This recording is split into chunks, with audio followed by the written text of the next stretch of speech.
Good evening, everybody, and welcome to the boardwalk here in Ocean City, New Jersey. We're at all campus, as we are each and every Saturday night, for the Rant booth powered by A2D Radio on all the major platforms: YouTube, Facebook, Twitter, Twitch TV, Facebook, Instagram, you name it, we're on it. Every Saturday night, we're up here at all campus for the Rant booth, where we give people an opportunity to come to the store, and talk sports, talk about their favorite subject. If they want to rant, if they just want to come on and talk sports, that's the platform to do it. We're up here every Saturday night. The concept's a great one. And the owner, John Coyle, from all campus, his idea. Yeah. Not only that, when you come in to rant with me, you get 10% off. You spend 10 minutes with me, get 10% off your hat. John, great idea. Yeah, it's been fun so far this year, and we're winding up the summer. We only got 4 or 5 weeks left, really, and supposed to have a big crowd today, but the rain looks like it's going to slow us down a little bit, so we don't know how many ranters we're going to have tonight, but still should be a fun night. You know, after 8, after 9 o'clock, it should be clearing up. Well, John, we sit here and talk sports, so, I mean. And we got the game on. I don't know if faster 3 minutes on radio, television, you name it, than what we do, talking sports. It flies by, especially when you get to meet people, all different people from all areas of South Jersey, and even people as far away as New York, Pittsburgh, Washington. We just have people out here from California and Washington State that were out here, and they want a cornhole board shipped out to them in San Diego. So we're doing that. Now, John Coyle is the owner here. He's got a great selection of hats. You come on in, get your favorite pro and college sports hat, Major League Baseball, NHL, NBA, NFL, and how about the Eagles are 5 days away from their very first preseason game for 2021. I can't believe it's here already, John. Oh, my gosh, I'm so excited. We need more, and we just get one? Brad Miller? Looks like Brad Miller just get one? Brad Miller just hit a home run. How about this guy? The Phillies are up 1-0 against the stinking Mets. And, of course, the Phillies, we just talked about the Eagles, but the Phillies are in solo possession of first place by half a game. And if they beat the Mets today, they'll improve to a game and a half. I don't want to jinx them because we're only in the 5th, but I'll take the 1-0 start. Yeah, this is great. And I'm very excited for the Phillies now also. First place, looks like the kind of Dodgers are falling apart. Right, so you got them. So we got the Padres, and the Padres are injured. Tatis is out. Tatis is out. You've got the Giants, who are still playing great baseball. Yeah, they don't scare me. How about How about Bryce Harper last night? Oh my God! It's a 2-1 game. They're in the bottom of the 8th, and he just puts a dagger in their heart by hitting that dead center field. He crushes it. 2-run shot, and the Phillies go up 4-1. Bohm just get plunked. They go up 4-1. And now Brad Miller's wearing the hat. The Homer hat. The Homer hat. I have so many people come in and ask me for it. I can't find it anywhere, guys. Sorry. You can't get the Homer hat? I can't find it anywhere. You will. I know if you keep working, you'll get it. We're broadcasting live here up on the boardwalk at all campus, 1028 Boardwalk in Ocean City. Of course, one of our great sponsors is Ocean City Grilled Cheese and Quesadilla Company. They're located at 8th Street and Ocean Avenue in Ocean City, New Jersey. Got a great menu. The food is unbelievable. It's grilled cheese sandwich just like your mom made. Yeah. And when you come up, you rant with us, you get a coupon for 10% off. With the promo code, you take it in, and you get 10% off your whole purchase. Yep. So that includes drink, fries, whatever, the whole purchase. Yep. Soup. They've got great soup. Oh, my God. That tomato soup is phenomenal. Yeah. And I've been in there a few times already. I can't wait to go back, especially on like a rainy day like today. Perfect day for some grilled cheese. And as fall approaches, yep. You know what I mean? It's just perfect meal for a rainy day, for any day. Yeah. Now, the Philadelphia Phillies started Ranger Suarez today. Yes, they did. He only went, 2 2/3, I believe. About 61 pitches, I think they yanked him on. But he looked good. He looked good. Ranger Suarez thrust into the starting role. Yeah. But tomorrow we get Zach Wheeler. Yeah, I'm going to actually be at the game. Oh. Yeah, we're actually going to be at the game. Boom hits a shot. to deep Off the center, fence. off center left, and he gets himself a double. Alec Bohm with a double, make up for a couple of those errors last night. Oh my God! And almost won today. We just saw a picture on the TV on the broadcast of Freddie Galvis, giving instruction on how to catch grounders, catch ground balls, which I thought was pretty funny because isn't that the coach's job? Yeah, that's the coach's job. But I mean, that's maybe one of the reasons why we got him. When I coached baseball at Glassboro High School for a few years, and I used to do a drill where you put a hat in your mouth upside down with the open end up, and you throw each other ground balls. It teaches you to get your rear end down, and it teaches you to actually follow the ball into your glove. Right. All right, a simple drill, but a very effective one because it gets you into the practice of following the ball into your glove, getting your butt down. Yeah. So a lot of times players pull up. Now, being at the major league level is different than high school because the ball comes off the bat a lot faster. A lot hotter. Yeah. But they also play on a better surface. No bad bounces. Because usually most high school fields, especially JV fields, have rocks on them, and pebbles and stones. You catch one in the face every now and then. Yeah. Where here, it's more smooth. Now, Torres is up with a man on second, Alec Bohm, and nobody out. This could be a big inning for the Phils. Love to get some insurance here. Also, last night, Archie Bradley got away with that pitch with that 3-2 count. It wasn't horrible. We'll take it. Ball was about 4 or 5 inches outside. There was a couple balls outside. Yeah. But we'll take it. So now you have to be lucky. You have to be good. You have to be lucky and good. If you're around the plate, you get the calls. We got a call. One thing I like about doing the rant booth is each and every Saturday we usually have a Phillies game on. Yeah. And we get to sit here and talk about the Philadelphia Phillies. I can't believe that this team is in first place. And gosh. I look back, and especially on my show on 97.3 ESPN, the locker room every Saturday and Sunday, looking back to the beginning of the season, approaching the deadline, the trade deadline, buyers or sellers, there were people, and I'm not going to mention any names, that were very skeptical, wanted to sell. I didn't want to sell. I wanted to stay pat. And pretty much we did stay pat. No, we didn't. I think the one move has worked out extremely well. Yeah. He's already 2-0. Gibson, yeah. And his ERA is down to 2.4 something. Yeah. And, He's been good. The guy, Zach Wheeler leads the league in innings pitched. Yeah. He leads the league in strikeouts, and he leads the league in ERA. ERA, yeah. So it's going to be the first time I actually get to see him live tomorrow. I'm excited about that. His record is 9-6, and it's the second half of the season.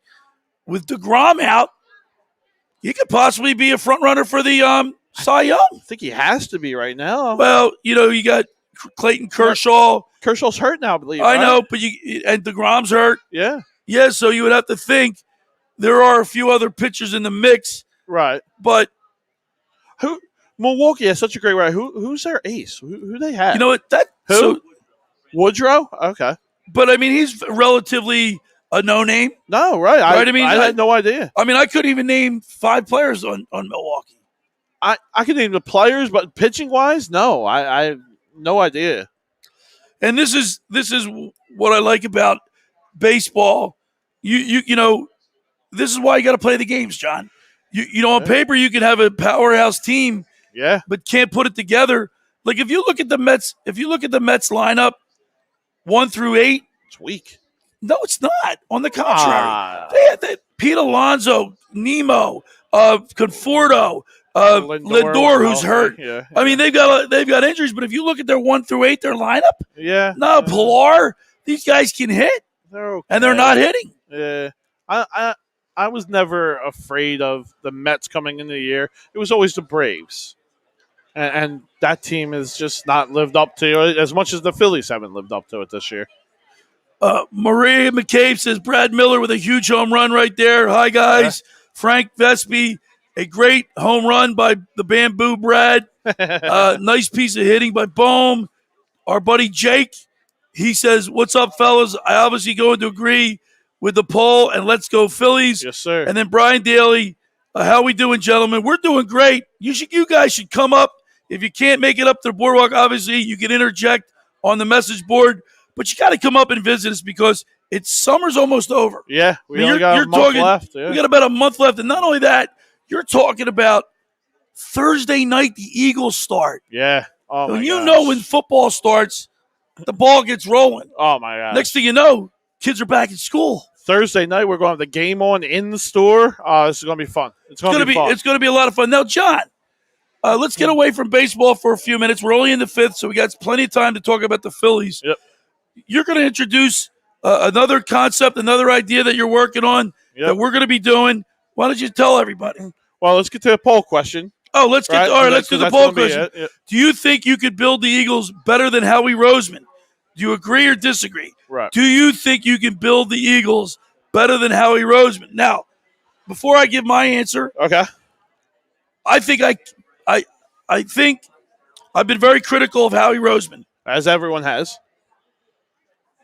But this year, before the season starts, I think he's done a pretty good job. You think he did good in the draft? If I had to, and all the accusations leading up to the team, I mean, right. Eric Wilson, Steve Nelson, Harris. I mean, be picking up Devontae Smith. I like some of the other draft picks, Landon Dickerson. So on paper, prior to the game, before they've done anything, right now I'm giving them an A. Okay, that's a big score. That's a big score for me. Yeah, that's a big score. Because I've been accused of being a Howie hater, but I'm not a hater. I'm fair. I criticize when I think criticism is necessary. Okay. So I'm going to give him an A right now. Do I think that I could build the Eagles better than Howie Roseman? With all that being said, I think I can. A lot of people think they can. And now we'll get into why this question is here today. A2D and All Campus are coming together, and we're doing the Madden game. We are going to run a Madden League simulation GM mode, all right, where you guys get to pick one of the 32 teams. We do a fantasy draft from all the players, so you get to construct your team how you want it. If you want a good defense, if you want a good offense, if you want a good quarterback, whatever you want, you guys construct a team. We're going to ask 32 of you to come do it and see who really can do better than the GMs. See who really can win the Super Bowl. That being said, you do win the Super Bowl, we got a little prize for you. Oh, you know John's got a prize for you. What is the prize, John? We're giving you a Super Bowl ring. All right, we're going to have a Super Bowl A2D all-campus ring made for the Madden 22 Simulation League, and we're going to give it out to the Super Bowl winners. We're going to do 4 seasons, all right? So every month is going to be season. We're going to start November 6th. We're going to do the draft. We're going to, all through November, we're going to finish up season 1. All December, we'll finish up season 2, and so forth through February, season 4. We'll give out 4 rings, and we're going to give out shirts and hats for the division winners. If you're winning the division, that's great. You get shirts and hats. Only rules going to be, guys, is you have to show up all 4 months, every week. You got to be on. You have to have the Xbox because it's going to be through the Xbox. And you have to have the WhatsApp because that's how we're going to communicate, and we're going to do all the trades and talks during the week through then. And then when we get on the show for the rant booth, we're going to go and simulate and see who wins. So you guys could do the training then. You could do your adjustments, your gameplay adjustments, set your ticket prices, all the stuff that you're going to need to do. We'll give you time in between the sims of the week to get all that done. That sounds like a lot of fun, John. And, it's going to be great. It'll be very competitive, and we'll be up here broadcasting as the season progresses. I'm looking forward to it.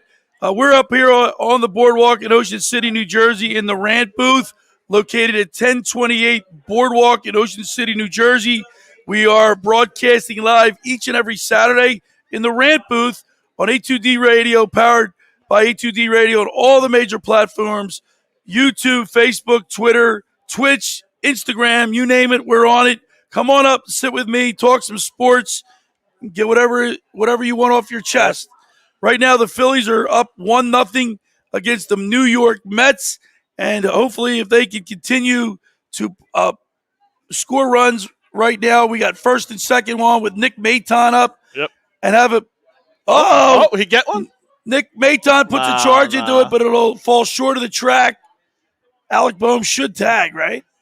No. Yeah. Why not? Yeah. I mean, you're already in scoring position. No need to risk it. Especially no need with to two risk outs. it.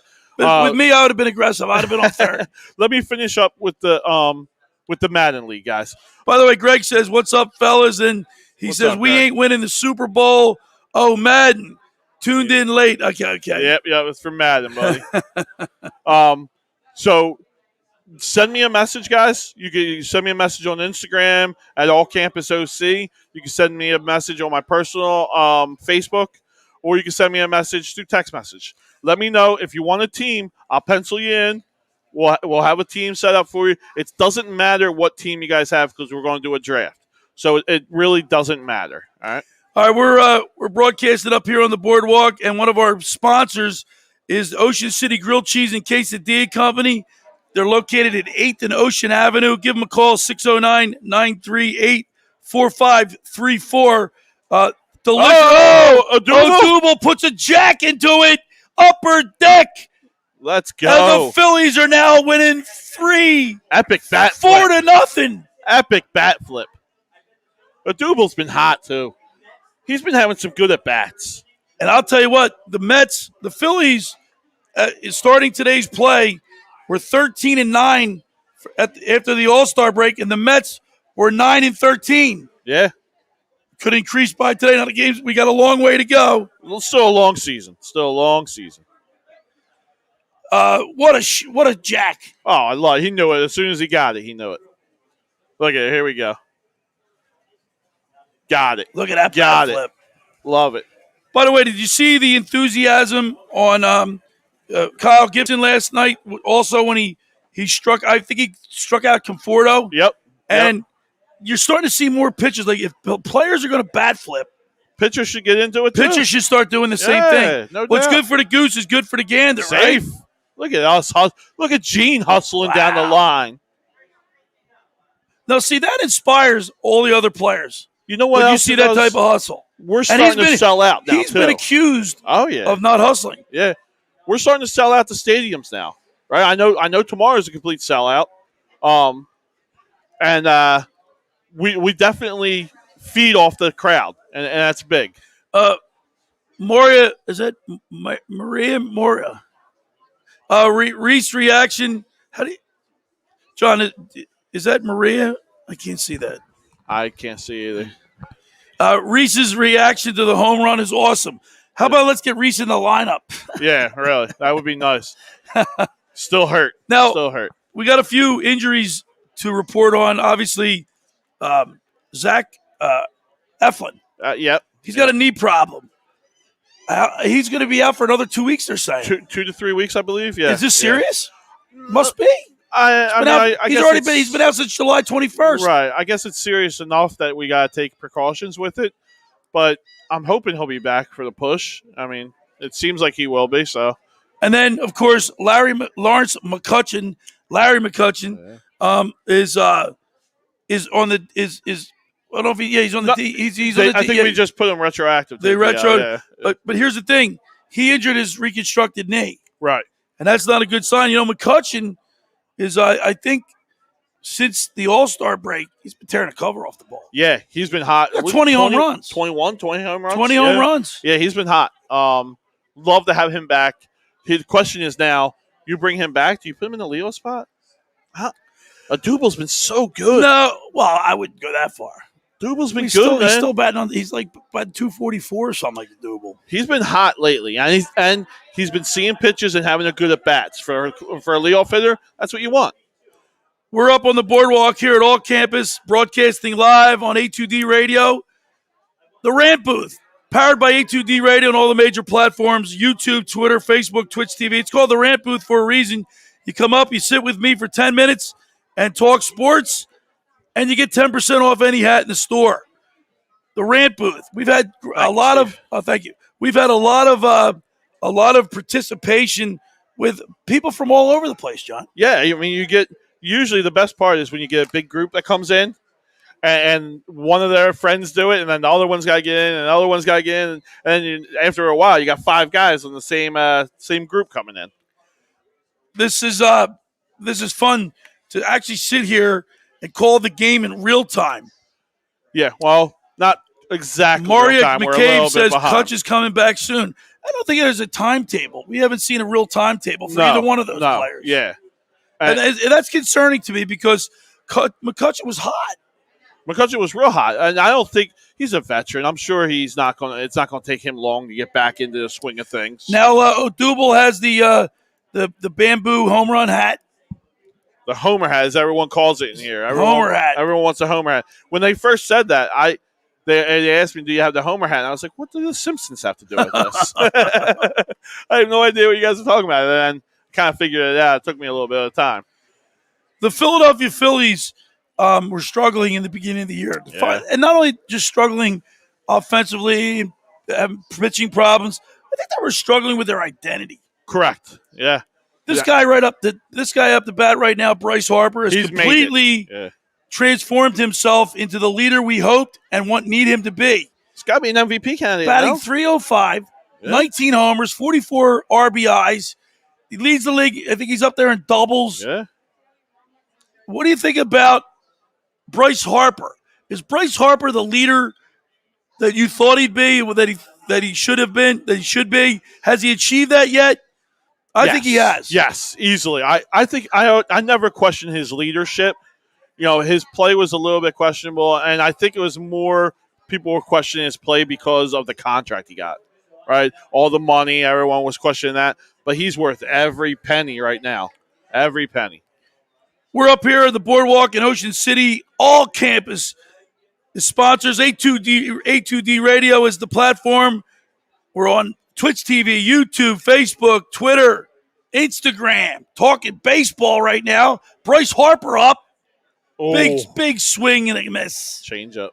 And Castro, this guy. He's got some stuff. He's tricky. Yeah, he's got some stuff. He's not a big guy in stature, right? He doesn't look like your typical pitcher. Right. He almost looks like a first baseman, I guess. Yeah. He can bring it though. But he's got some stuff. Yeah, that changeup was nasty. So we're in the rant booth. We can talk about whatever you want to talk about. I believe we have our first ranter. Yeah, let's get him up. Let's get him in here. One of the hottest topics in Philly again. And I got to be honest with you. Today on my show, we didn't even talk about the Sixers once, because with the Eagles and the Phillies dominating the story, and then of course Harold Carmichael will be inducted into the Pro Football Hall of Fame tonight. Our good friend Ken Dunnick was up there, and he gave us a call. And Ken gave us a report from Canton, Ohio, where he was having breakfast with Dick Vermeil and John Spagnola and Keith Krepley and a bunch of former Eagles from the 1980 team. So it was a great to hear from Ken. Now let's welcome into the rant booth Kurt from Philadelphia. Welcome into the rant booth, Kurt. Thank you. Good to see you, man. So you want to talk about Ben Simmons and the Sixers? Of course. I got to tell you, man. Been on the back burner for me, but you seem like you're all Sixered up. Absolutely. I mean, you can't forget about Ben. Right now. I want to. I think everybody in Philly wants to forget about Ben. I want to forget about Ben. Yeah, I mean, everybody wants to. I mean, you cut off, communication with the Sixers. At that point, I mean, Embiid's reaching out to the guy a couple of different times for what he said, and he's not responding back to Embiid. How can you keep going with him? Well, General Manager Morey, I thought obviously he's not going to just give him away for the sake of giving him away. You're not going to give him away for a bag of balls. You got to get something of value in return. If you're a general manager of another team and you saw Ben's performance, what are you thinking? I mean, you got to look at being a defensive player and coming in, and if you're bad on defense, you're going to want to bring him in. But at the same point, if you're the Sixers, you see a guy who passes up an easy dunk, and he'll be remembered for not dunking that basketball. It'll be the equivalent for Ricky Williams saying for who, for what, right? That's another one. Exactly. It's just Allen Iverson, practice. Talking about practice. Not the game, but practice. Absolutely. I mean, there are things that going to stick around. The rumor is he was fired up. He had left and went out and had like a power lunch. I bet he did. So with some adult beverages, and when he came back, they put him in that situation, and that's what you got. Yeah, But absolutely. guess what? I got to be honest with you. I had a friend of mine play for the Pittsburgh Penguins, and when he was up there when they won the second Stanley Cup, played with Mario Lemieux. And I used to go to I used to go to the practices. I even skated with the Penguins on a couple occasions. Never once in one practice did I ever see Mario Lemieux. No, it sounds terrible to skate with the And Penguins. he'd come out and he'd dominate. I mean, So Mario Lemieux is one of the top players, but well, so was Allen Iverson. I mean, he was, but practice. I mean, you do it to get in a rhythm with the other guys. But if you're the right, best, but if you're going to get results, Allen Iverson, I miss Allen Iverson. everybody does. I mean, he's going to be beloved in this city, because of his effort. And they're speaking of Allen Iverson. There's this commercial.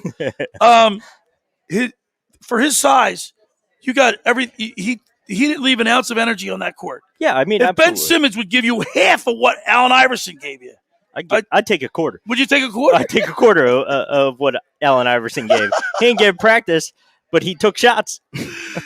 What is it? So I got to listen. I'm awful at basketball. I'm like 5'8". But you're a big fan. I'm like 5'8". But you love basketball. I can't play basketball, but I love watching it.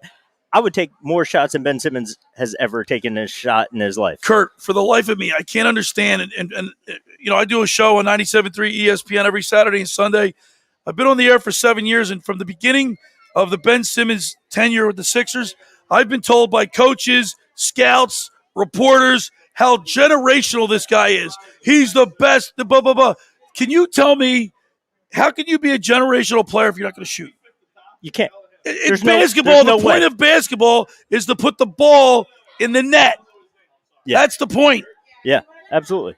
You think it would be easy to do? I mean, you're brought up, you're 6'8", 7 foot almost. He's 6'10" and a half. Yeah. He's almost 6'11". And you still can't put the ball in the net? Again, 5'8", I could probably make more shots than he does. Right. And we keep seeing the videos of him practicing and making shots, but he won't do it during a game or during the playoffs. There's no reason. We're up here on the boardwalk in Ocean City at all campus.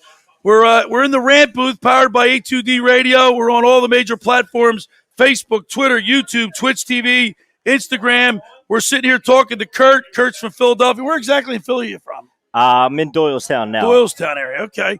And look, I was saying earlier on my show that when a team's in first place, when the Phillies are in first place in the summer, it makes your summer much more enjoyable. When the Sixers were in that playoff run, everybody's in the communities pulled together, absolutely bonding. It's so much fun when the teams are doing well. But to make that early exit of the playoffs against an Atlanta team that you really thought they'd had, here's Alec Boehm making another. Can you believe this guy? Said third error in 2 days? Yeah, he should have been his fourth. Should have been his fourth. Yeah. Yeah, that's right. Now he's talking to himself. So Kurt, like I'll make a basketball analogy. When you're shooting and you keep missing, it's in your head. Yep. Well, now and by the way, did you see the way Alec Boehm didn't field the ball in the middle of his body? He was off to one side. Yep. I'm telling you, that drill with the hat, the hat drill, Kurt, where you put your hat in your mouth with the open end out, and you just do it. You toss the ball to somebody. It forces you to watch the ball into the glove. Yeah. You have no choice. He looks afraid. Yeah, and now that it's in his head, like Ben Simmons. It's a mental block. Ben Simmons won't shoot. Now we're going to have a problem with Alec Boehm. He's not going to be able to field. His next throw's going over first base, just yesterday. Kurt, you don't think for 1 minute that he's sitting there going, don't hit the ball to me.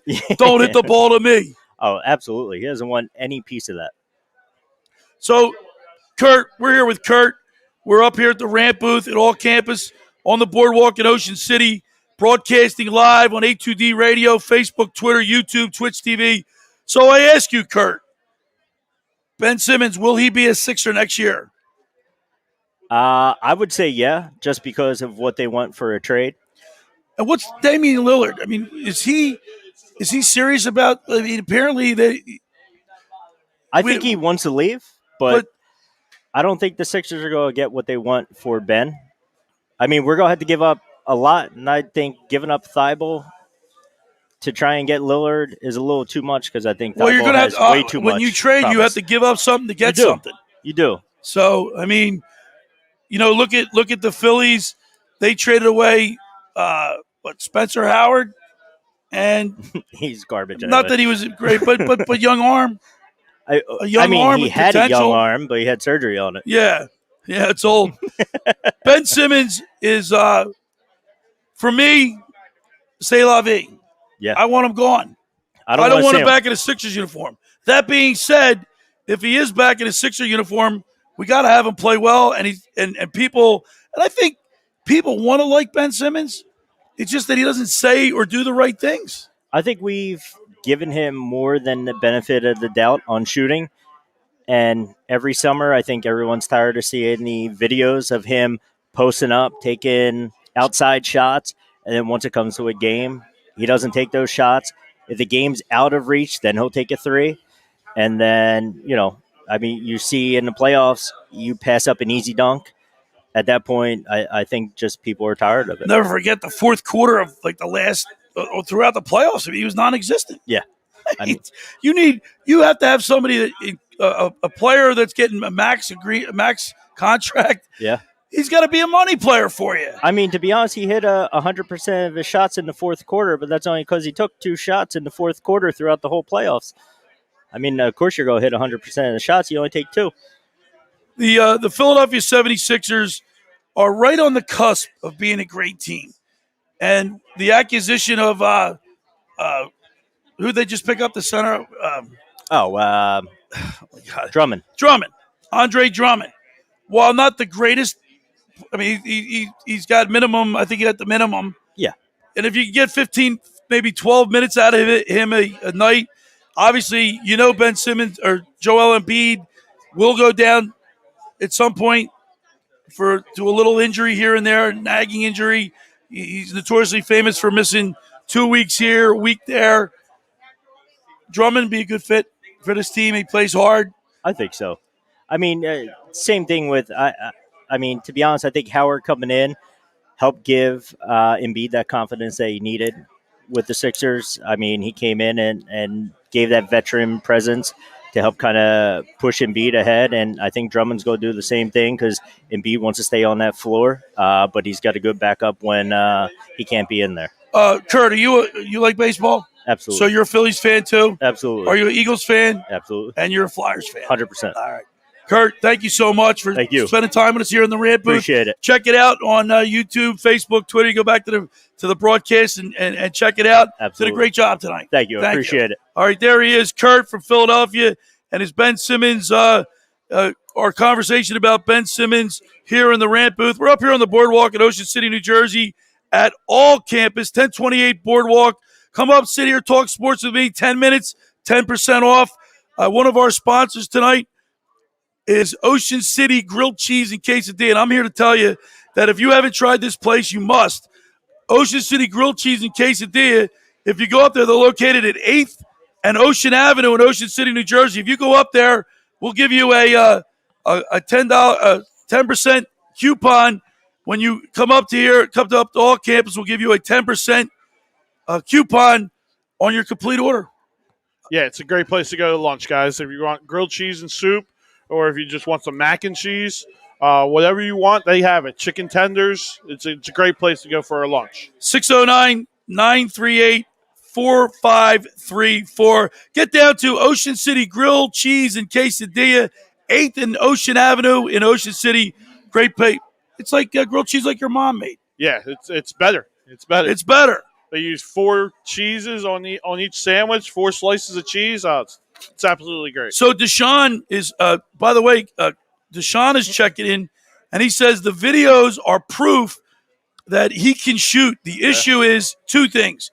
He never wanted to play here, number 1, and he doesn't have a passion to play here. And get rid of have him. To. And if you come to Philly, you have to have thick skin to play here. And Ben Simmons does not. We talked about this last week, John. Scott Rowland. Yep. J.D. Drew. J.D. Drew. Yeah. there are a couple other ones that are escaping my. Barkley. I mean, Barkley Well, is I a don't different think case. Charles is different. He can handle it. Yeah, he's a different case. By the way, look at this shirt, the Carmichael shirt. Oh, we got a little what a Carmichael great shirt! shirt. And of course, Harold Going into the Carmichael Hall. is being inducted to the Hall of Fame. You know, Finally, Harold Carmichael played from 1971 to 1983 with the Philadelphia Eagles. Do you know Harold Carmichael at one point held the record for the most consecutive games with a catch? Yep. At 127. Yep. And he finished his career with the Eagles #1 in receiving yards and touchdowns. You know who broke that record? No, yes, Jerry Rice. Yeah. Also, the guy from Fitzpatrick. Fitzpatrick. And there's like 3 or 4 people. Yeah. But when he came into the league, Harold Carmichael was a 7th round draft choice. Right. And for him to come in, as a 6'8" receiver. Matter of fact, do you know what the tallest receiver in the league right now is? Who is? I don't know. I think it's I don't know that. No.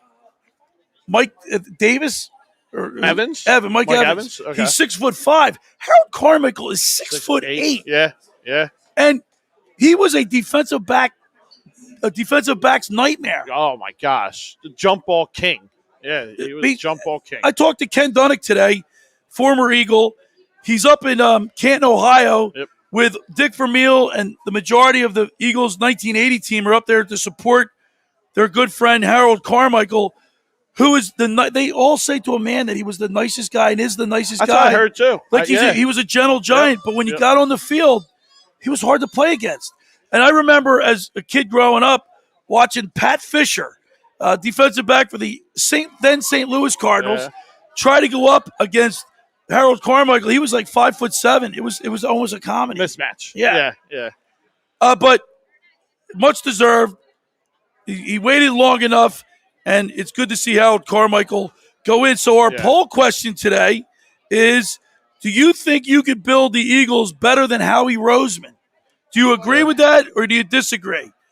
John, did you ever give me your answer? I have not given an answer. You thinking about it? I am thinking about it, and I definitely will agree. I definitely think I can build this team better than Howie Roseman. Well, I hope you think, you want to say that you can do better, right? Yeah, I mean, this is my whole thing, and all my friends know this. When I play Madden, all I do is GM mode. We call it A-button league. We don't play with the sticks. We do A-button league. And it's the only thing I consider myself good at. All right, now things are picking up. We have another ranter getting ready to come into the rant booth, and I'm surprised. It's August 7th, and we got 2 Sixers. People want to talk Sixers, and we've got a guest from Philadelphia. Let's welcome into the rant booth, Cole. What's up, Cole? How you doing? All right, man. So Cole, you're a Sixers fan. Yeah. Huge Sixers fan. The Eagles opened the preseason on Thursday night. Our Phillies are up 4-0. Oh, yeah. And if we beat the Mets today, we're going to be a game and a half up, and you want to talk Sixers? I just got to get something off my chest. I mean, it's very pressing. Listen, and that's what we're here for. So without any further ado, let it rip. So I know I wrote down on that list I wanted to talk about the Sixers. I saw someone else talked about Ben Simmons. Listen, before you get started, Yeah. Deshaun says the videos are proof that he can shoot. The issue is 2 things. He never wants to play. He never wanted to play here, right? And he doesn't have passion to play in Philadelphia. Do you agree with that? I agree with that because of his attitude. I see him on the court, and there's one thing I want to say, his shot tendency. I mean, he's a very skilled basketball player. We can agree that at other organizations, he could do great. I could see him with the Warriors, other teams with real offensive threats, which we have, but we need a point guard that can go in, that is not afraid to shoot, which is Ben Simmons' biggest downfall. All right, Cole, do you think, can Ben Simmons come back and play for the Sixers next year? Oh, absolutely not. Okay. There is. Get him out. Get him out. One, I don't know if you saw this. He's going all through his agent to talk to all of the Sixers, both players and the organization. Which I can't stand. By the way, are you Canadian? No. You're saying organization. I like that. Yeah. Little flyers in there, too, inadvertently. Yeah, I couldn't stand watching him during the playoffs. even I want to talk about Doc Rivers too. I hated some of Doc Rivers' coaching calls. Do you know? And that's a great point. Do you know? Did you see Doc Rivers his resume? He only won one. He won one NBA title. Every other series that he's been in, he's been up 3-1, 3-2, 2-1, and he's lost. In a sense, we were asking for it. In another sense, I like the idea of giving him that opportunity. He's a veteran coach. We had.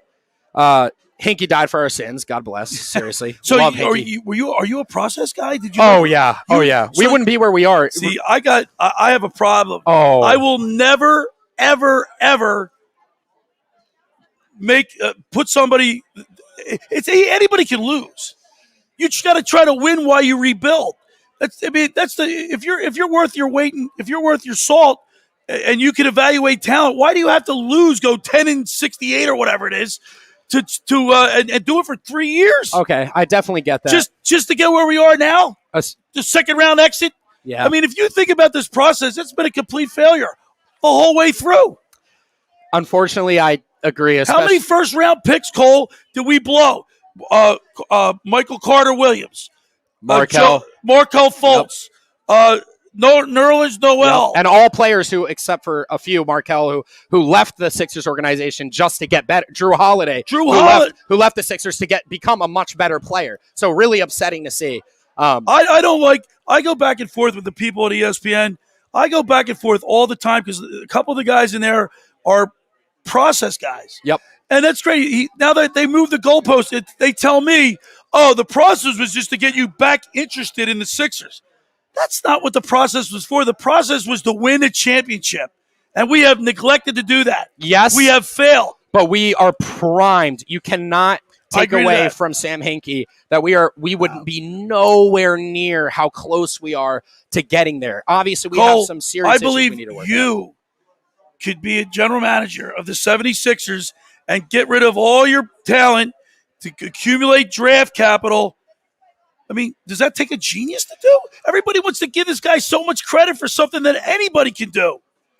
Okay. If you can win, if you can evaluate, pick up draft picks. Now, the NBA is tough because you got 5 players. You need 2 stars to win. And the only way to get those stars, but if you look like Steph Curry, there are diamonds in the rough. Yeah, he was he was with Golden State before his, he was with them thick and thin. But look at his brother. I mean, you got guys that have been low draft picks that have actually played great in the NBA and won championships. Why can't you do that? I think it's a defeatist attitude what Hinkie did. So when you keep referring back to him as like someone that did something, I can't agree with that. I think from our position it's easy to say, but at the same time, and obviously he paid the ultimate price by essentially getting pushed out of the Sixers organization. But it was really just a ballsy call. Where he had to sacrifice really his name and his job and his reputation. Yes, so I think at a certain sense it's kind of admirable to a degree because he had to pretty much drag his own name and really the Sixers organization through the mud in order to get us to a position where we can even talk. We're talking about an NBA championship right now, which is a possibility. And that's what people say. Look, you got the fan base to be excited about the Sixers. I get that. But that wasn't the goal of the process. The goal of the process was to win a championship. And not just get the fans back in and get interested, but to win a championship. And we haven't done it yet. Yeah. So for me, the process is over now. Now we're going to take the next step because Daryl Morey is right on the cusp of something great here. We have Joel Embiid. Now, you want to talk about a transformational basketball player. How about Joel Embiid? Don't tell me Ben Simmons is a transformational player when he refuses to shoot. Yeah, he refuses to dunk in a game that we needed it. Yep, passes up clear lanes. Joel Embiid, I absolutely love. I obviously our future depends on if he is healthy or not, but I still think he, regardless of health, he's came through time and time again. And we need more weapons where we can center around him because Joel Embiid is the future of our team. He's the here and now, and he is the future. Yep. Hey, we're up here at All Campus in Ocean City on the boardwalk, 1028 Boardwalk. We're in the rant booth powered by A2D Radio. We're on all the major platforms, Twitter, Facebook, Twitch TV, Instagram. Cole is visiting with us here in the rant booth. Cole, where in Philly are you from? So I grew up in Center City, so Okay. like Front Street. Okay, Front Street down there in Yep. Philadelphia. Are you a mummer? Do you do the mummers? I'm not a mummer guy either. I'm not. That's cool. Unfortunately. Now, let me ask you a question. Are you a Phillies, Flyers, Sixers, and Eagles guy? Got into really wasn't that big of a Flyers or Phillies fan until recently. But I mean, I started sports betting, and that's when I really got into. But it. you are a 4 for 4, right? You like the hometown. Yeah, of course. Yeah, I'm not like we've you been know, having Seahawks. we've been having a rash of people, younger and mostly the younger generation, come in here and say, "I like Sacramento. Yep. I like Houston. I like the Mets." They're all over the map. Where's the loyalty? Where's the loyalty? But what can you attribute that to? Honestly, just the age of, not to be cliche, but the rise of social media. You see all these fan interaction is extremely important right now for businesses, and the NBA is a business. So these teams are trying to put good content out, reach out to other viewers. Oh, I'm getting signals. All right, well, I gotta go. Hey, Cole. Great to talk to you. Thank you for having coming me. in the rant booth. Appreciate We it. really appreciate it. Thank There's Cole on the in the rant booth here, up here at A2D all campus and A2D radio. We're having a great time. And like, how about that? It's August 7th. Yeah, we got 2 Sixers conversations going, and there's nothing wrong with that. But we got the Phillies that are up 4-0 against the New York Mets. We're in the top of the 7th, and what a pitch right out on the outside corner. The Phillies have been getting some great relief. Yeah, we've been looking good so far. Hector Neris in his second inning of relief. He did great yesterday too, and he pitched well in his first inning out. Yeah, he's got 1 out, and who's that? Kevin Pillar up? Looks like it. How about Kevin Pillar? Gets hit in the face with a fastball. Comes back for his almost first or second at bat and hits a home run. Yeah, it's amazing. Guy's actually amazing. I see a Mets jersey walking around here. Will he have the courage to come in the rant booth with me and talk sports? We'll see. We'll see. We'll see. Does he have the courage? Wearing a stinking Mets shirt in Philadelphia, Philly land. We're up here at all campus, John. This is a lot of fun. Yeah. We get to talk sports. Hey, we had 2 Sixers guys. It's always a hot topic. August 7th. It's always a hot topic. We got the Eagles this week. Thursday and we're still night. Talking about Ben freaking Simmons. I can't wait for Thursday night. Yeah. Now, let me ask you a question about Nick Sirianni and his philosophy of not naming Jalen Hurts as the starting quarterback. What is the delay? The delay is, do we go get Deshaun Watson? Come on, man. That's the delay. So you're telling me Nick Sirianni's been told by the management not to name him? It's happened before, has it not? I mean, has Howie Roseman, has he not? Is this why they got Nick Sirianni, so they can control him? Maybe another puppet. You don't know. I mean, well, that's why Doug Crossman left, because he refused to be a puppet. Peterson left because of this. And listen, Hurts has got to be our guy. They need to come out and say Hurts is our guy. You know what's funny? Hurts is our guy. You know it. I know it. Everybody on the boardwalk here knows it, including Harold Carmichael. Yeah.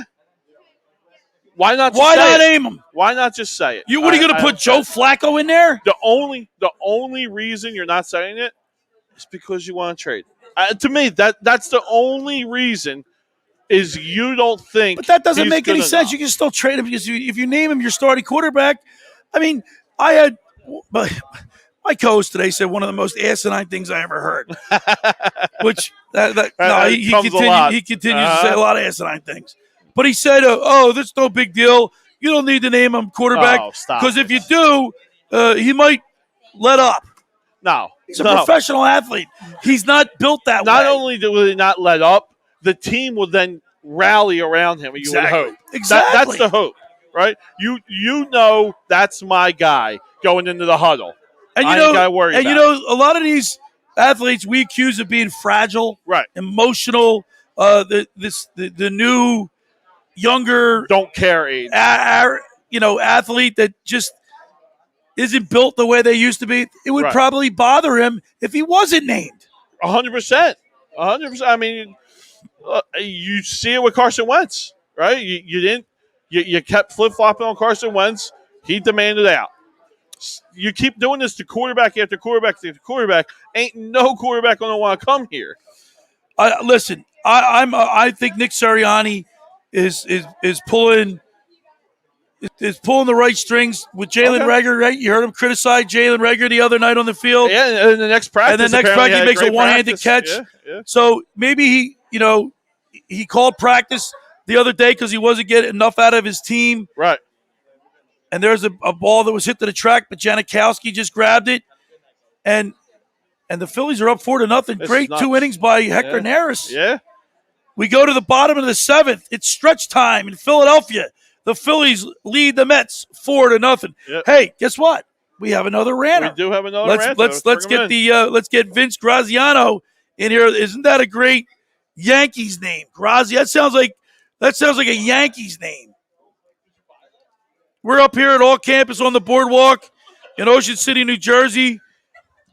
We're in the rant booth powered by A2D Radio on all the major platforms, Facebook, Twitter, YouTube, Twitch TV. Come on up and join us, talk sports, and let's welcome into the rant booth, Vince. What's up? How are you? Yo, that's your name, Graziano? That's like a Yankees name. Yeah. Graziano. That could be like are you a Jets or a Giants fan? Nah, I'm a New York fan for the most, but football, I'm a Niners fan. Runs in the family. Yeah, but if you're a Yankees fan, all right, so typically up in the North Jersey, New York, if you're a Yankees fan, you're a Giants fan. Yeah, not the case. But if you're Jets and you're Mets. Yeah, correct? yeah, that's actually what's happening in my All right. So you want to talk about the Yankees.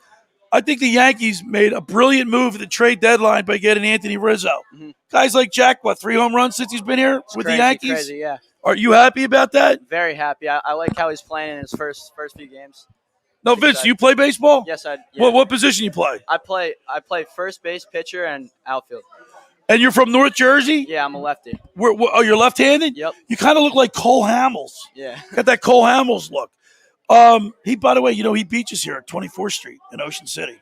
Oh, really? When he like last year and years prior, if he didn't make the All-Star team, he brings his family down, his friends on 24th Street, and they've been beaching on the beach. But Bertie tells me that he's down in Texas and won't be here this year. Oh, wow. I digress. Where in North Jersey you from? I'm from New Providence. Okay, that's above Newark, right? Way above Newark? Or? Yeah. Okay. No, do you know Summit, New Jersey? Yes, okay. Right next to it. I'm on the border. All right. So have you been to Yankee Stadium? I have, yeah. The holy grail of baseball. Yeah. I was at the old Yankee Stadium once, and I've been to the new Yankee Stadium about 3 times. It's a pretty cool place to watch baseball. Yeah, I like it. The tickets are expensive there, though. Yeah. Really expensive. So do you think the Yankees have enough? Do you think they'll win the AL East? I don't, but I do. Don't? I don't think they're gonna win the AL East, but however, I do think that with Gallo and Anthony Rizzo, two power lefties, I think they could make a push for the wild card. Giancarlo, how do you say his name? Giancarlo Stanton. I don't really pay attention to the Yankees. I got to be honest with you. But how's he playing this year? Nah, he's a streaky hitter, but I'm not happy with how he's playing. So, here's the thing: the Philadelphia Phillies fans are all very critical of the lack of production offensively. But then you look at other teams like the Mets and the Yankees; they're going through the same struggles. Yeah. What's the reason for that? I'm not sure. I mean, the new baseball. I don't like the low average, high home runs. So you don't like analytics? It's refreshing to hear coming from a young guy like you. Everybody either swings for the fence or strikes out. Yeah. Launch angle, right? I'm not into that stuff. What's launch angle? What's the other one? Swing planer. Swing. I mean, yeah. It's ridiculous. We don't see enough stolen bases in baseball like we used to. There's more in the National League than the AL, but yeah, it's not as much. How old are you, Vince? I'm 14. So what grade are you going into? I'm going into 9th grade. I'm going to be a freshman in high school. And you're a lefty, and how fast do you throw the ball? I'm not sure. I haven't measured. You haven't been clocked? Probably mid-70s. Last time wow, that's pretty good. Yeah, it's pretty good. We're up here at All Campus on the boardwalk in Ocean City, New Jersey. 1028 Boardwalk. Come on up and talk sports with us in the rant booth. Powered by A2D Radio on all the major platforms, YouTube, Facebook, Twitter, Twitch TV. Come up and talk to us about anything you want to talk about in the world of sports. Vince is here. Vince Graziano. He's from North Jersey. He's talking about the Yankees. the Boston Red Sox. Have you ever been to a Red Sox Yankees game? I haven't. That's the game that I want to go to. I want to. That seems to me to be a really good regular season to attend. Yeah. A season game to attend. I watch when I watch baseball. I must be honest with you. I'm Phillies. I'll just watch the Phillies. Very rarely in the beginning of the year will I watch any other baseball, but every time the Yankees and Sox comes on, it catches my attention. Yeah. In my opinion, it's the best rivalry in baseball. I would have to agree. It is probably the best. I like seeing the Giants and the Dodgers. Mm-hmm. That's a really good rivalry. Those two teams do not like each other. They don't. I also like the Cubs Cardinals. Yeah, they're all the Yankees and the Dodgers. Obviously, being from up North Jersey, both of those franchises were located in New York back in the day, and I think that hatred and animosity has continued through the years. I think it's healthy for baseball. Yeah.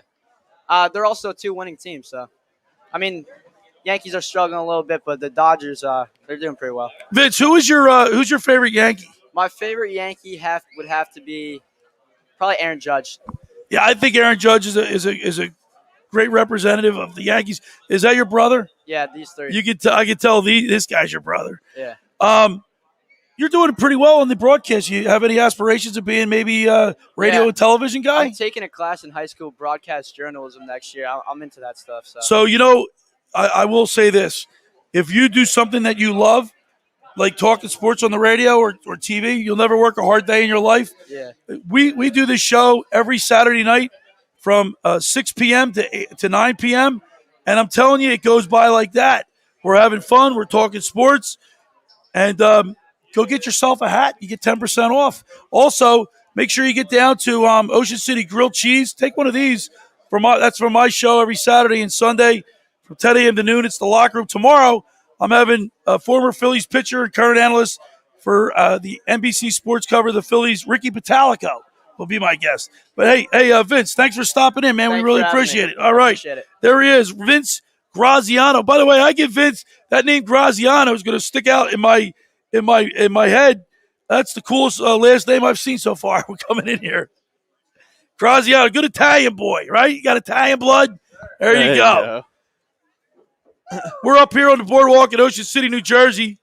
1028 boardwalk. Come on up, grab a hat, talk with me for 10 minutes, get 10% off your purchase, and also get 10% off anything at Ocean City Grilled Cheese and Quesadilla Company. John? Bing, bang, bang, just like that, 3 ranters. Yeah, it looks like the clouds have cleared up a little bit. Looks like the rain has stayed away, which That's amazing. It's you look crazy. at the radar, it looks like it should be pouring here. Yeah, but it looks like it stayed away. So the boards are starting to get packed again. Store's starting to get a little bit filled, and I'm sure we'll start getting more ranters coming on. And the Phillies are up 4-0, and we're in the 7th inning, and Gene Segura's up to bat. I got to tell you, man, the Philadelphia Phillies are surprising me. So we were talking about this last night. If we can start winning 2-1, 3-1 games, man, this is a dangerous team. This is a dangerous team. Like, Gene got hit in the face. Gene Segura just got beamed in the face.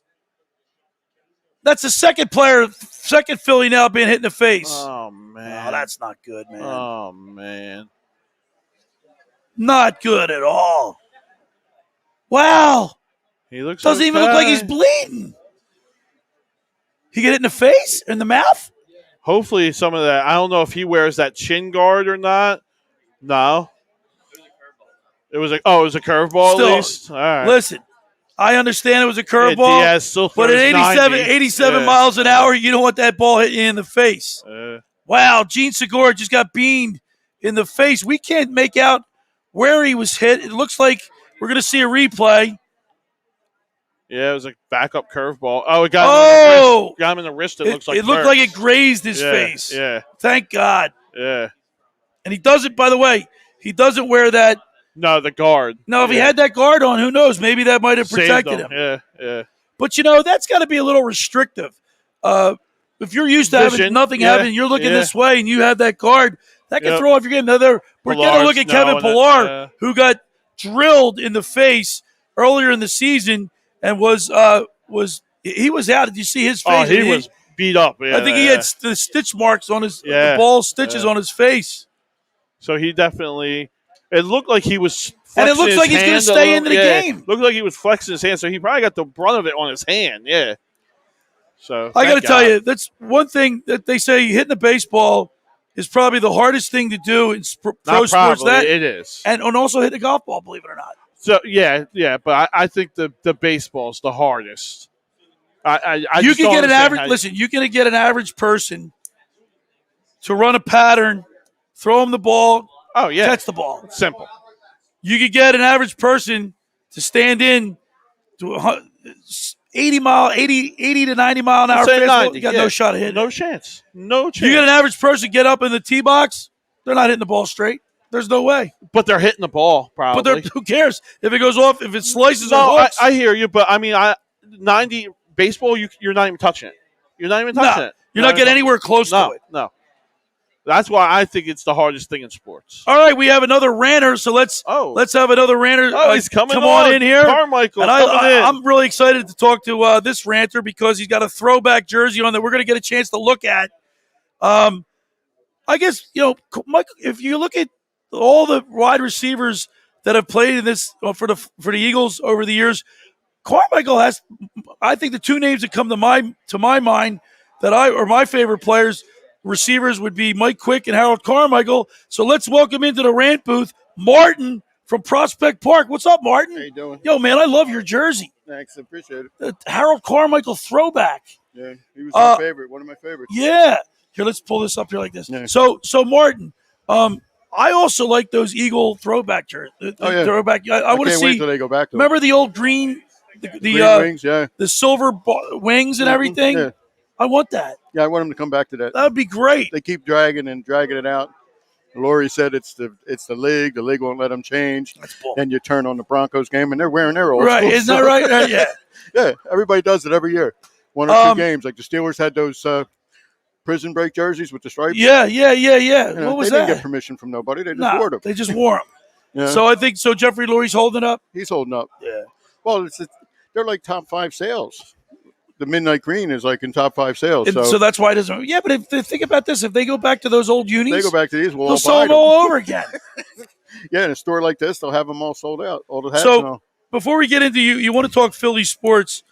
Yeah, that encompasses everything. So you obviously love and I know being from Prospect Park, being an older guy, you're definitely 4 for 4. Eagles, Phillies, definitely. Flyers, and Sixers. That's the way we were raised. Martin, that's the way we were raised. Guess what, Martin? Today, in the experience that we've had in the rant booth since we started this in July or late June, I can't tell you how many young kids have come in here from this area saying, I like Milwaukee, I like the Indianapolis Colts, I like the St. Louis Cardinals, and I like the San Jose Sharks. They're all over the map.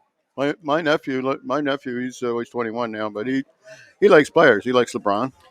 So he doesn't have loyalty to any one specific team. He likes the Sixers. He roots for the Sixers. Only probably when they're winning, right? No, but we try to go to a couple games here and there. But you turn on the game, he's like, oh, he's rooting for LeBron. Okay, cool. All right, so let's talk about you're wearing number 17, an old throwback jersey, Harold Carmichael.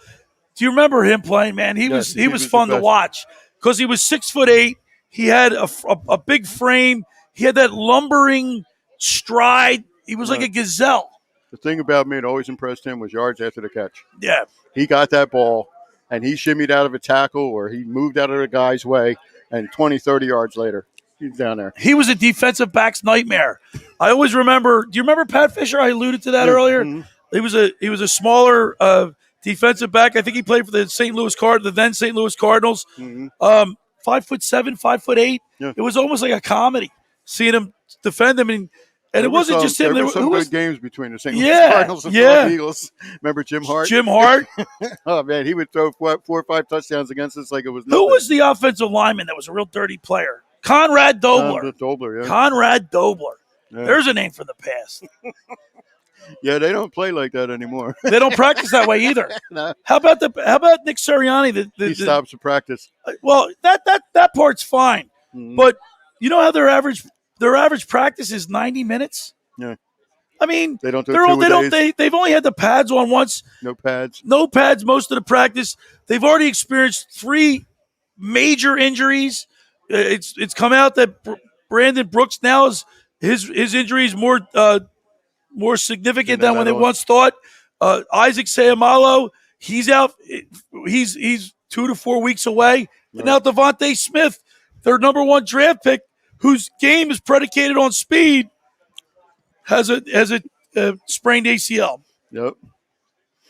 Going to get like pro hockey. Oh, he has a lower body injury. Well, that's what it's come to. Right. We'll let you know more next week when we find out. We're up here on the boardwalk in Ocean City, New Jersey, at all campus, 1028 Boardwalk. Come on up. Join us in the rant booth, powered by A2D Radio on all the major platforms, Facebook, YouTube, Twitter, Twitch TV, Instagram. We got it all.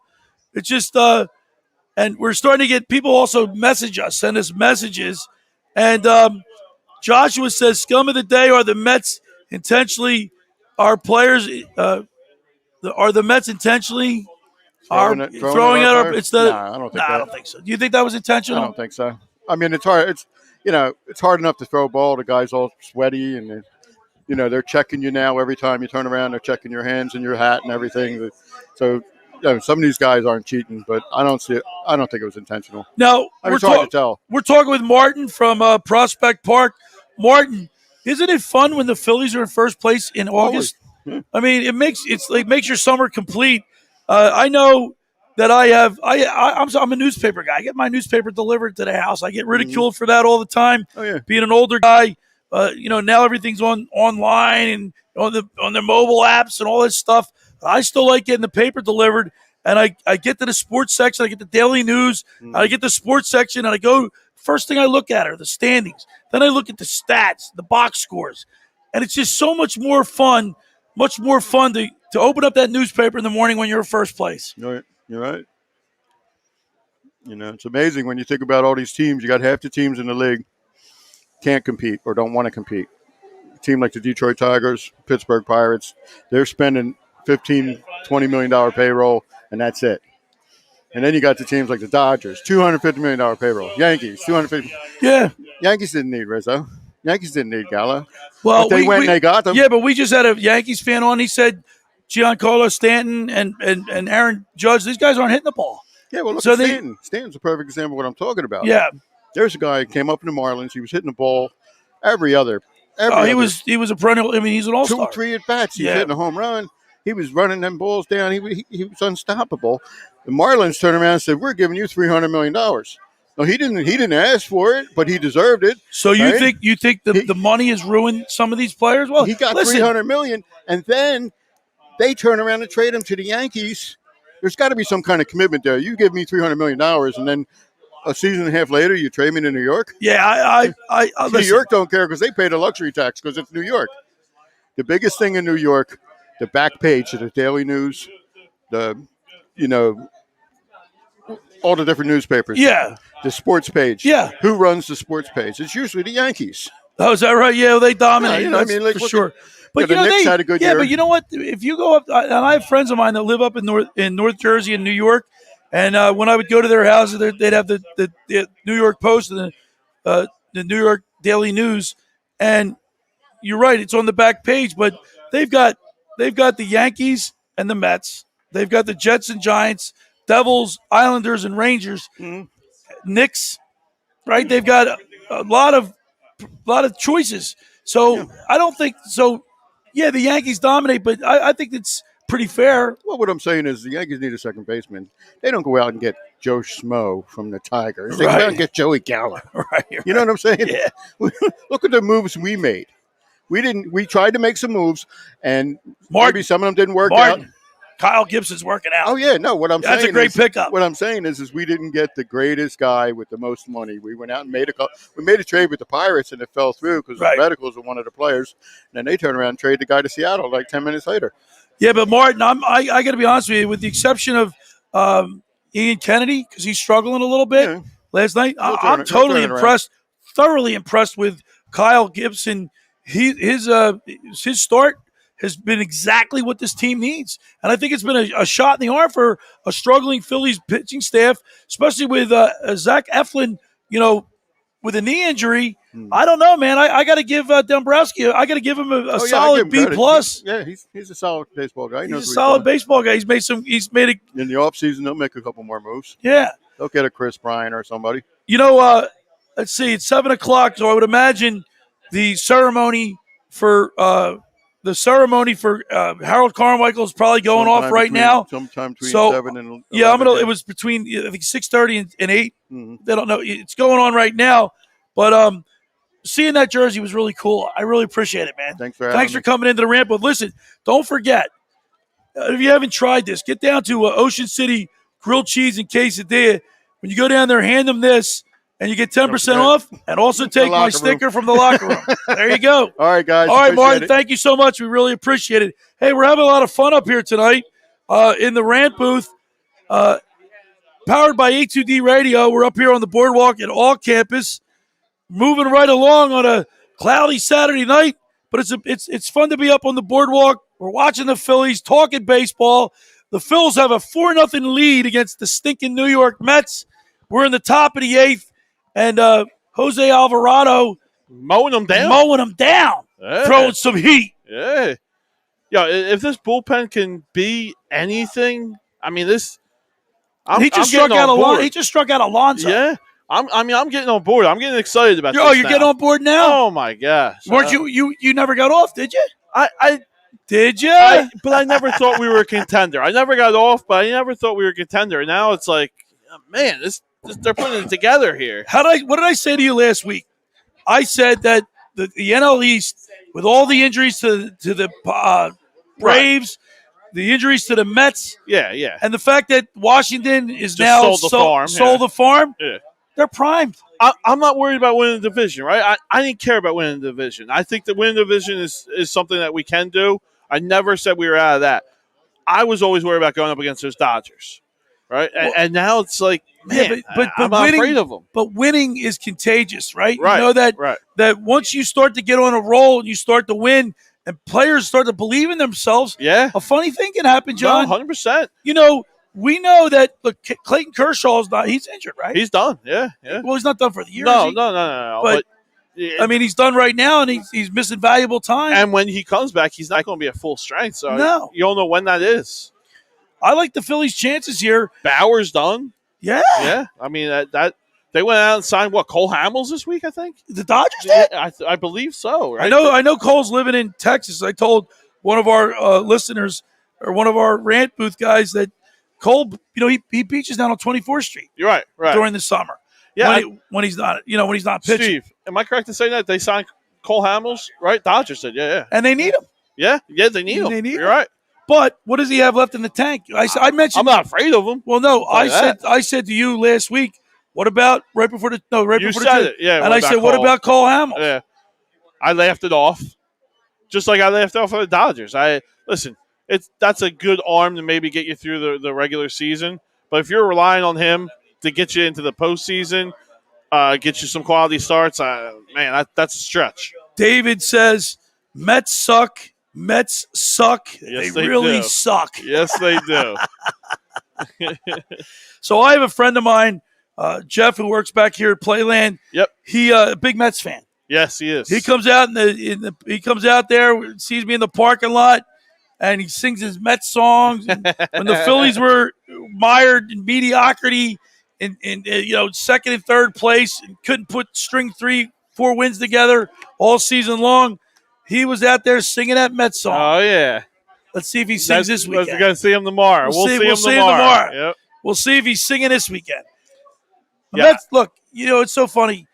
We look at our team, and I'm guilty of this. Uh-huh. You look at your own team, and you care about your team. Correct. And when you see him struggle and not be able to score runs, you kind of lose perspective that a lot of the other teams are going through the same struggles. No, that's true. And injuries are a big factor in any sport for any team, and that can literally win you a division or lose you a division. We're lucky enough that I think we're starting to get a little bit healthier, right? I mean, we're starting to get healthier and starting to get hot. When's the last time you saw our 3 big hitters right now? I mean, Reese is out now, but when he was in, Reese, JT, and Bryce, hot together. I mean, 09 was JT Realmuto. His batting average wouldn't suggest it, but of late. That's what I mean. Yeah. That's what I mean. Like when I don't remember a time in a decade where all three of our big hitters were hitting at the same time. We're all hitting at the same time. Yeah. So it's we funny. always had one that was carrying us, but we could never get over that hump. Now we got all three, and we're going on a tear here. On my show today, was my nephew called in, big baseball fan. In 2005 or 2005, I think it was 2006. We attended a Phillies game, and I'll never forget. We saw a back-to-back home run, and the crowd. It was early. Do you remember who did it? Yeah, it was in April, and the Flyers were playing that night. And I think Roenick had just scored a goal against Toronto to win that series, and the fans were going crazy. Next thing you know, Abreu went yard. Yeah. Jim Thome went yard. And Pat Burrell went yard. You go. I will never forget it. Back to back to back. All, I believe, on the first or second pitch. So it went boom, boom, boom. Right. It was right, amazing. back It was to so back, much fun. Now I want to ask you this question. All right. You attend a lot of sporting events. I have. You go to a football game. Is there, when you see either an outstanding play, now this is attending the game, Okay. not watching on TV. Right. You're in the stands, and you see a great football play by the Eagles. Okay. You're at the Sixers game. You're in the stands when the adrenaline's flowing and a big jump shot's hit. Or you're at the Phillies game, and it's bottom of the eighth, and Victorino hits a grand slam. I was off. at that game. I was at that game too. Hit the grand slam off of CC Sabathia. Yep. Or you're at a Flyers game, and Jeremy Roenick scores an overtime goal to win the series. You're in the stands. What is the most euphoric feeling? I had a feeling you were going to go that way. Man. That's a tough one, isn't it? That is a tough one. Because they're all great in their own respect. Right. So I think I'm going to answer it this way. And it's a little bit of a cop-out answer. But I'm going to say the Eagles probably. But I'm going to say this for this reason. Not because of the fans have more energy or more passion. The fight song. I really think the fight song makes it better. You know what? When I answer, touchdown song. Well, when I give you my answer, you might have just turned me. Okay. You might have just turned me because my answer was the Victorino home run. That do you remember that? That single play? That people probably popcorn was flying. Oh, I was hugging some guy next to me. I hugging, high fiving strangers. Yep. I said that was the best. My 1A was when the Eagles beat the Falcons to go to the Super Bowl in 2008 or 2004. Yeah. Okay. The same. It wasn't one play, but it was the culmination of all those years of misery, not making it. Correct. And bad football. Oh, horrible football. Never making it to the getting to the Super Bowl except for 1980. Yeah. And I mean, I can just remember that, but. You made a great point. After the Eagles score, the song, everyone knows it. Oh my God, we played it last week. Where's our band tonight? So and sorry, Joe Juvenile. I want to give you a little shout out right now. I'm sorry. I did not have a chance to upload it right away. They actually sent me a video. I have it on my phone. They sent me a video. They also did. Why are they here? They couldn't make it today. They actually had a show that they were doing. Oh, bummed out. But they sent me a video, and we're going to get it uploaded. We're going to do Eagles fight song for our opener. Okay. And then when the Phillies win, we're going to play some High Hopes. All right, man. You got to love it. Hey, we're broadcasting live here on the boardwalk in Ocean City, New Jersey, at all campus. The Rant Booth, powered by A2D Radio and all the major platforms, YouTube, Twitter, Twitch TV, Instagram, Facebook, you name it, we're on it. And you can be too. Come on up, talk sports with us. We're at all campus on the boardwalk. John Coyle here's the owner. And John, you got a lot of hats. You got a great selection. Pro, college, Major League Baseball, NBA, NHL, and of course, NFL gear. Yep. You got, and also you're selling the cornhole. We got games. the cornhole games. We got the dish towels that just came in. We got all your Philadelphia team dish towels. I use that as a golfing towel. Actually, works Yeah, great. so do I. And then I got the cups, the thermal cups that came in. All your Are they like the Philadelphia Zeddy cup? Well, they're thermal cups. Yep. Right. They're the same exact ones, kind of. And they're beautiful. The lady who does them, she hand does them, dips them 3 times. Oh, it's absolutely beautiful. Now, right now, as we speak, Harold Carmichael's being inducted Right. into the Hall of Fame, and I forgot to record that. Yeah, I mean, I'm sure it's going to be on NFL Network. You'll be able to I watch hope it so, over yeah. and over. Yeah, We talked to Ken Dunnick, who you know real well from Yep. when we broadcasted live here. great guy. Ken is he's up there with his teammates. He sent me a picture with Keith Krepley, Wow, Spagnola, there you go. and Kevin Riley. Nice. And Dick Vermeil's there. A bunch of the Old Eagles. bunch of the old Eagles. I don't know if Ron Jaworski there. He didn't say whether he was there or not, but I would assume that Ron's there. Yeah. Now JT Realmuto's batting average is up to 271. So He's hot. Because he was down last week. He was batting 254. 250. Yeah. So I mean, I cannot remember a time where all 3 of my big hitters, my 2, 3, 4, my 3, 4, 5 hitters, were stroking it as good as these guys are right now. These past, 7-game win streak now, or 6-game win streak? 6 game. We win tonight. Yeah, 7. Yeah. By the way, what a start to August. We're 6-0 in August. I love it. August baseball, meaningful baseball. It's nice to have meaningful games again in baseball. Here's JT with a 2-2 count. Here's the pitch, and that looks like a hit to the shortstop, and he's out. But guess even what? that, in the beginning of the year, he's striking out on that pitch, right? And now he put in a play hard. And that's improvement. And who's their shirt? Lindor's out. Who's playing short? Baez, I would assume. Is that Javier Baez? Yeah.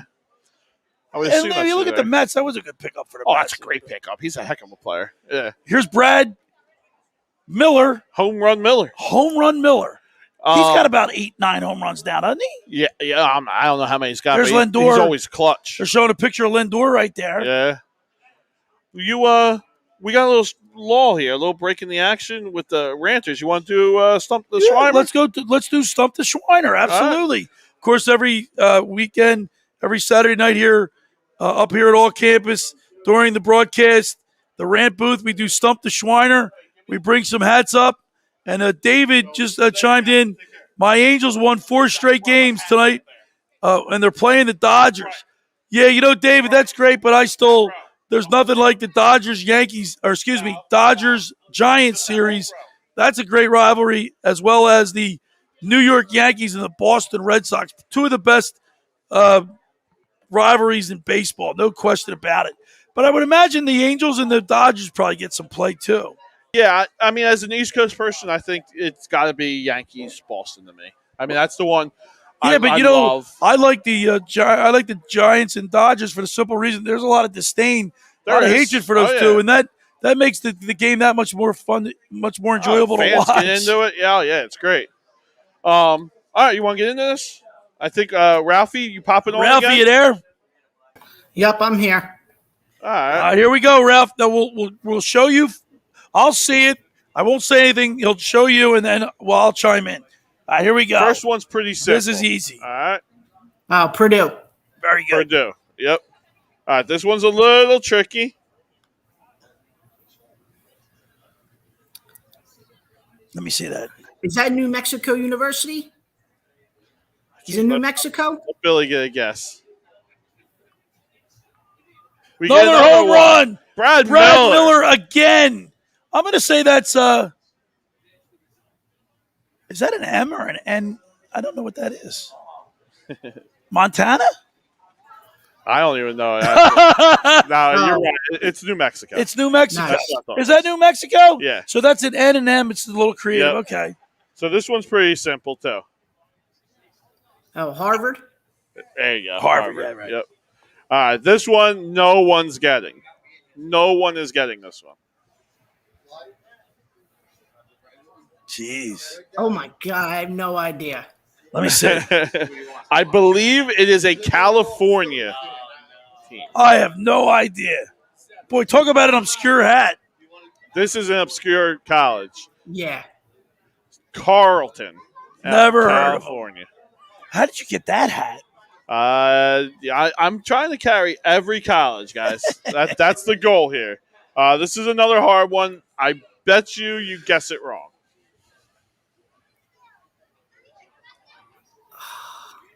It's 1 of 2. It's 1 of 2. Yeah.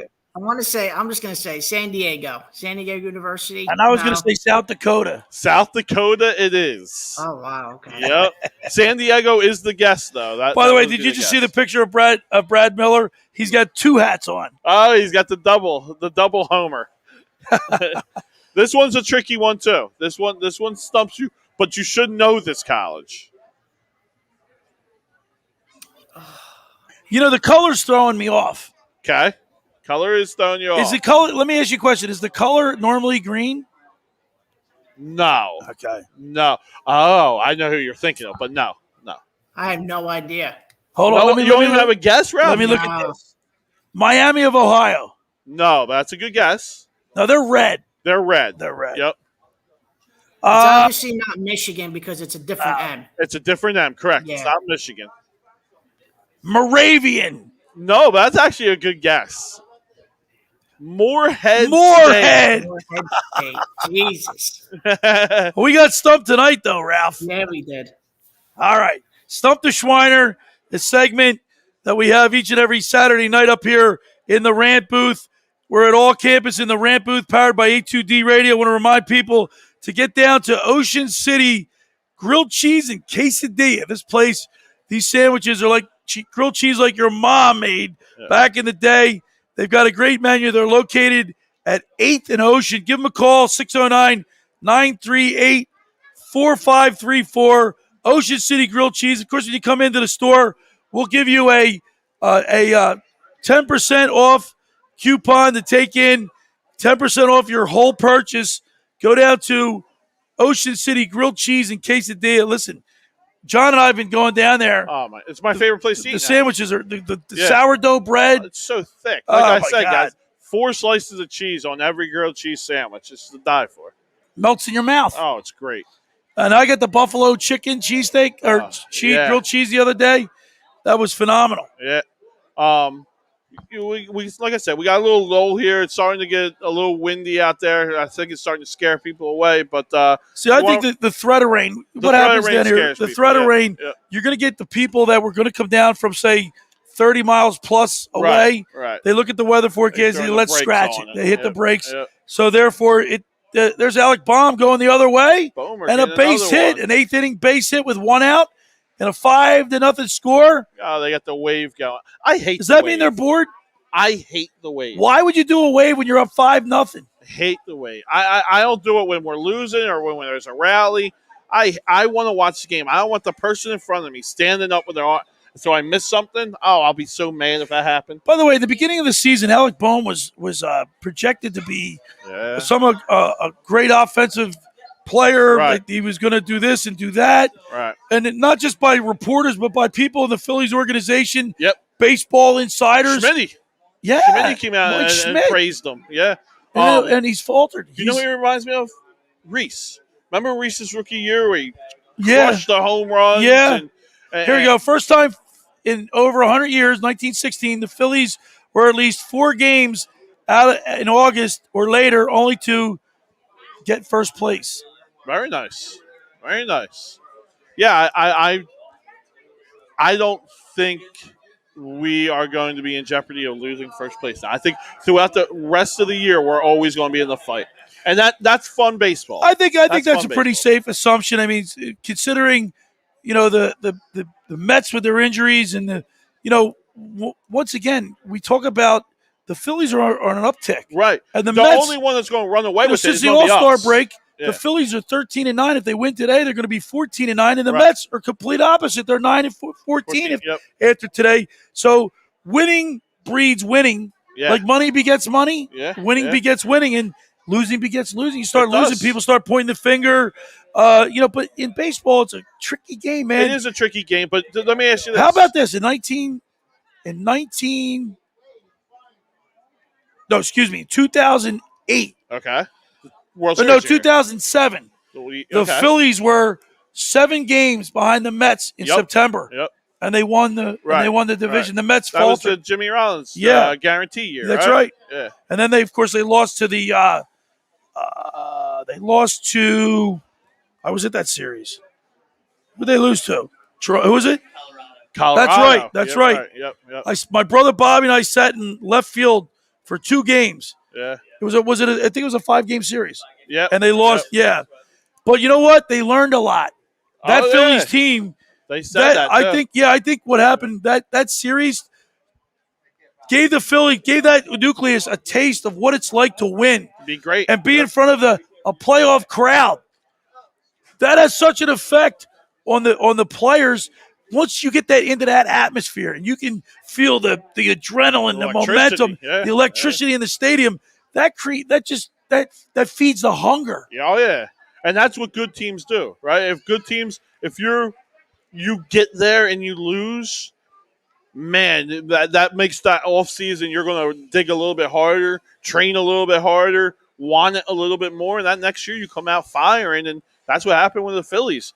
Now we thought that was the Sixers. I hate to get back to right. it, No, but no, you make a great to the point. Eastern Conference Championship, you lose by a heartbreaking shot, and you think you're okay. This is going to be it. You're going to get there next year, and now, man, it leaves a bad taste in your mouth when you have such a hopes and anticipation of going deep in the playoffs with a good nucleus of players. Right. You're all excited. And another dagger that was in our back, Trey Young wasn't an all-star. No. Ben Simmons was. Yeah. So to have him come in and just outproduce Ben Simmons was demoralizing. Yeah, and I'm done. I'm done talking about it. I don't even know why I brought No, it you're up. not, because you know why? You're in the rant booth. I know. And you have no choice. I don't want to talk about it anymore. We got Thursday night. Let's talk about Thursday night. Oh, you don't want to talk about Ben Simmons? Come on, you were a big supporter of Ben Simmons. You got my big argument with my brother, and I'm sure a lot of other people. Oh yeah, you thought he was a transformational player. You bought. We haven't traded. You him yet. drank the Kool-Aid. I'm still drinking the Kool-Aid on him. It's got cyanide in it. Yeah, it might put me to the grave. You got to spit it out, man. Ben Simmons isn't even talking to his own players. No. How arrogant is that? Well, hey, how bad was it? No, that's arrogant. How bad was it for Joel to come out and kind of throw him under the bus after the game? Guess what? If that was me in the locker room, I would have punched him in the mouth after that game. Come on. What about Macho Rowe? You think Ben Simmons would be able to perform with Macho Rowe? No. No, I think we talked about this, John. Yeah. The teams, professional sports teams, it's a different world. Need players to set the expectation high, not just the coach. They need to be held accountable. Someone in the locker room Ben needs to Simmons hold has been a coddled, rich, spoiled, connected person who he just doesn't have it. I can't deny it. I can't deny any of that, and I'm not going to try to defend him on any of that. But I can't trade, and I said it a million times. I'll say it a million times more. I'm never in the business, and this gets back to our poll question, being a good GM. As a GM, I'm not in the business of trading someone who is the best in the world at something. Who's the best in the world? Ben Simmons is the best in the world at on-ball defense. John. He's the best in the world at on-ball defense. John. You cannot deny that. He's one of the best. No, he is the best. Thibault's just as good as he is. No, he's not. Yes, he is. Thibault can never make a full game without fouling out. Tommy just chimed in. What's he saying? This is huge. We are winning games with our guys out. You're right. He's talking about the Eflin, Phillies. talking about Kutch, talking about Reese Hoskins. Right. But let's get back to the poll question, John, because you alluded to the poll question. Do you think you could build the Eagles better than Howie Roseman? Do you agree or disagree with that? I agree. You have to agree. I think I could do a better job. But with that being said, Howie Roseman, on paper, I like what he's done up to this point. Now they just got to complete the complete the deal. Let me ask you a question. Perform on the field. I know you're giving him an A so far this year, but draft time comes up. You're on the clock. Who are you taking? You mean for next year? No. For this year? We took Smith, but who were you taking? I wanted the safety from Alabama. Oh, the safety. Yeah. McKinnon, is that who it was? Is it McKinnon? Was it McKinnon? Right, the safety from Alabama that was in the draft. Like he asked who I would have picked. Yeah. I would have picked him. I also liked the linebacker Parsons. from Penn State, Micah Parsons. Micah Parsons. Yeah, that was my pick. Right. So, Well, with that being said, how do you give him a name if you're going to go against them? Well, because after the dust settles and I look back and I get to become objective and I look at it. No, wait, okay. because Devontae Smith is a great talent. He's I think we just surrendered a home run. And the 9. Pilar? No, Who was that? Conforto, maybe? Yeah, Conforto. Yeah. The Mets score a run. The stinking Mets. But I like the pick. I think with Rager, you got a couple speed demons. Now I know they're young. They're young and they're inexperienced. But so is Jalen Hurts. If the offensive line can stay healthy and protect these young guys, I think you're going to see some production. Now, the injuries is setback. I'm not going to lie to you. Yeah. It's kind of, it's not. Well, you got Rager not coming into shape, right? Right. And then you have Smith being hurt. Rager had you know what? I haven't heard anything of Fulton. I've invested a little bit. I've investigated. Okay. Rager had a friend. I think one of his friends passed away. In the beginning of the season, it took its toll on him. The Eagles gave him a couple days off. Yeah, I can see how that could affect you. It could affect you. You're the king of the athlete. You're a top athlete. No, I know, but look, my point is, so with Landon Dickerson, I like their first 2 picks. Okay, and I love the Dickerson pick. If one of the other picks down the 4th and 5th picks can contribute a little bit. Maybe special teams get something out of them. Right. And the offensive line stays healthy because these games are one up front. Right. All right? Name Jalen Hurts your quarterback, and let's get going. I'm with you there. Now, with that being said, let's get our ranter. We have another ranter come into the booth. And this is we're having a lot of fun. We're up here on the boardwalk at all campus, 1028 Boardwalk in Ocean City, New Jersey, in the rant booth. Powered by A2D Radio. We're on Facebook, Twitter, YouTube, Twitch TV, Facebook, Instagram. We have a lot of fun doing it. Jerry chimes in. The 2018 draft looking pretty damn good right now. The 2018 draft. Okay. Is it? Well, that remains to be seen. Yeah. It's looking good, but is it going to come to fruition? We'll see. Let's welcome into the rant booth Tyler. You're from Connecticut? I am. What's up, man? So what you want to talk about lacrosse? Yeah, I mean that's. Is that what you play? Yeah. Now you're a pretty big kid. I am. You should be playing football, man. I played football a couple years ago. But lacrosse is you know what?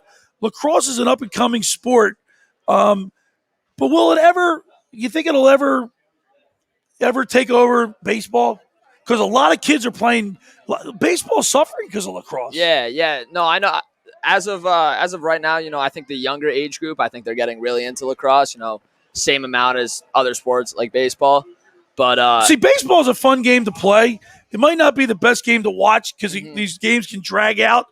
I get it, but baseball is it's a thinking man's game. There's so much going into one baseball game.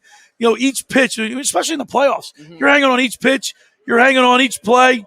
Another home run. The Mets go back to back, and it's now a 5-2 game, just like that. Getty and Kennedy. We're in the 9th inning, no outs. It's now 5-2 and back-to-back home runs by the stinking Mets. I don't like that. Yeah, no. So Tyler, talk to me a little bit about the lacrosse, the game itself, because I heard the games are short. Yeah, I mean, how long does it take to play a lacrosse game? Well, you got your summer lacrosse, and then summer, fall lacrosse, and then you have your school season lacrosse, right? A school season lacrosse game, I think it's like 4 12-minute quarters. 4 12-minute quarters. Yeah. And how about there's professional lacrosse? Yeah. I used to like box lacrosse. Yeah. Because I like that element of toughness. Yeah. That isn't necessarily in the regular game. Mm-hmm. Do they still have that? Yeah. Do they still have that? They play in like a hockey arena? Yeah. Do those guys make any money? So that's the thing with all lacrosse, they really don't make money. Like even the new league, the PLL. Yeah. That that's up and coming, but right now, I don't think anybody makes over like 40 grand a year. Yeah, two sports that I don't think. I mean, soccer has gotten a lot bigger. You go running through any town in America, you'll see kids playing soccer all over the place. Yet it still hasn't caught on as a. And I think it might be because of the time. It's a running. You only would have a half of a running clock. Yeah, it doesn't stop. I don't know soccer too well. Yeah, but lacrosse it's not a running. Kids. So you see, I think for it to be a television sport, you have to have TV timeouts, obviously for sponsorship. Yeah, can you do that in lacrosse? See that's what all the players make their money off of. Right, all sponsors. Sure. So I guess there's between quarters, so you can have breaks there. Mm-hmm. Now, are you high school or college? Yeah, I'm a high schooler. Well, how tall are you? You're a pretty big kid. 6 foot. Jeez. Yeah. And does the football coach at your school say, "Come on out and play for us"? He does. Does he? Does. You got to be kidding me! We just said back to back. Oh my God! Look at all the Mets fans up at a 700 level. Oh my I don't watch God! baseball that often, but change his pitcher, huh?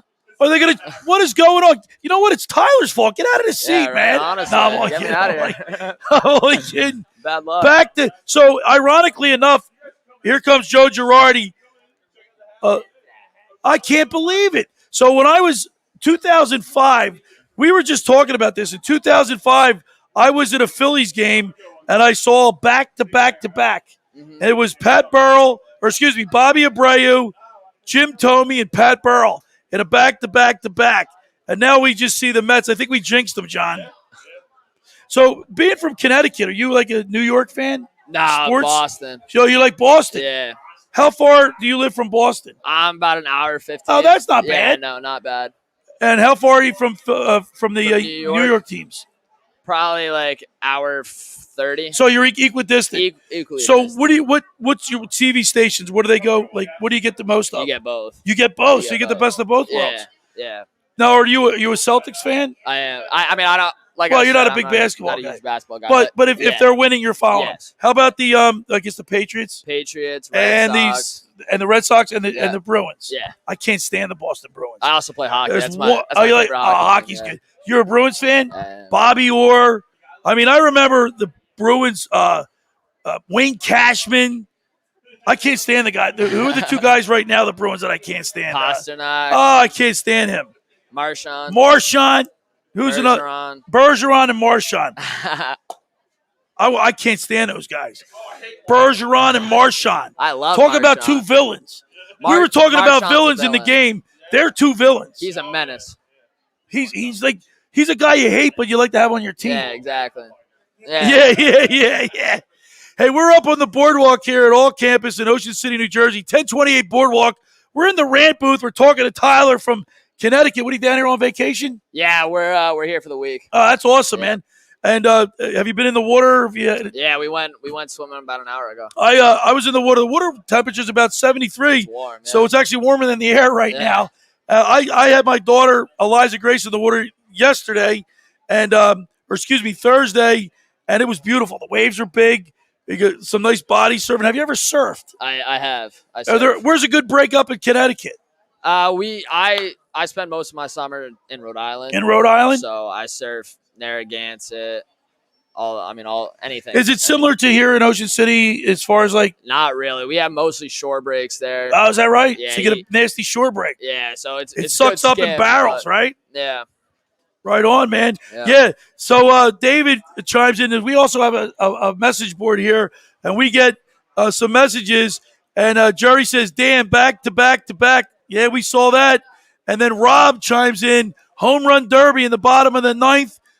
I can't stand the Mets. And then David chimes in, Patrice Bergeron should be traded. What do you think about that? I mean, he's been on the team since like forever. And he's like a mainstay. He's one of the better players. Top player on the team. So football starting. You excited about the up and coming NFL season? Yeah. I watch a good amount of football. Do you like Bill Belichick? I do. What do you like about Bill Belichick? I like he makes a winning team. All right. The media doesn't like him. Yeah. Why do you think that is? I don't know. He likes making money. Well, he's a little truculent with the press. He doesn't like to He doesn't like to show his. He doesn't really treat them with respect. Yeah. I think that's one of the reasons he has that smug attitude. Yeah. But hey, with all the rings he has, right? He's entitled to it. Hey, he can do whatever he wants. When he walks around with a full finger of He's rings, got a whole he can bunch do of. whatever you want. So, what was it like for you as a Patriots fan to see Tom Brady walk away?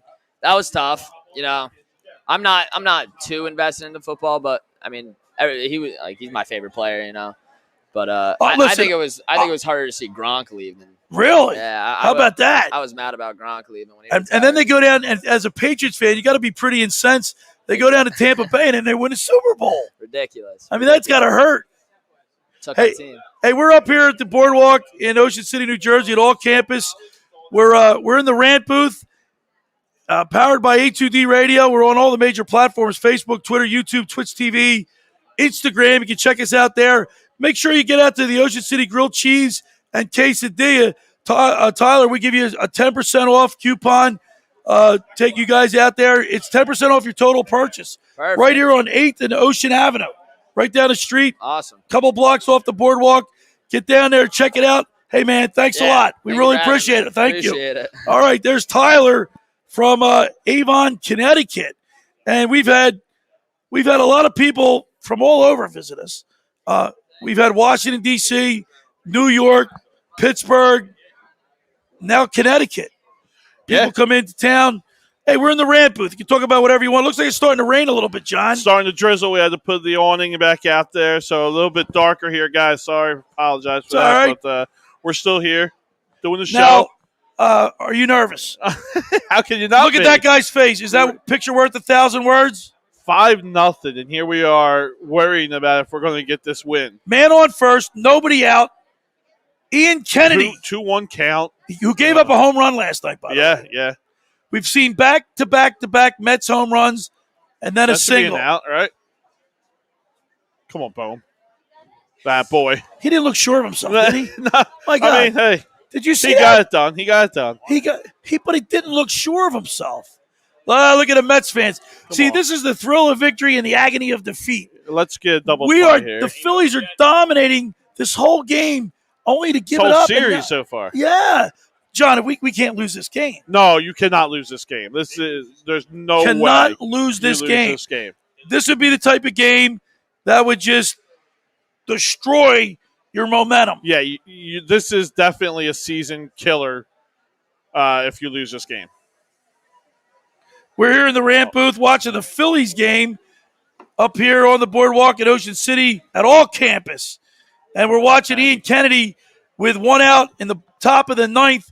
The Phillies are holding on to a 5-3 lead. And you're not doubling up Nemo here. He's too fast. You ain't going to get a double play. So I got to tell you a quick story. The other day when, let's see, I forget who was on the mound. Nola. All right. I wanted to place, I have my sports betting book. Yep. And I went to place the bet. Right. And I couldn't find the app on my phone. Oh. Because it just. You don't have it up on your wall or whatever? Wait. I couldn't find it. I know it. I'm going to reveal who it is because they're switching over. Okay. So I'm looking. I'm on William Hill. Now I have DraftKings too, but I'm on William Hill. All right. And I'm looking at my apps, and I'm trying to place a bet. It's 5 minutes before the game. Right. And I'm like, I can't find it. Right.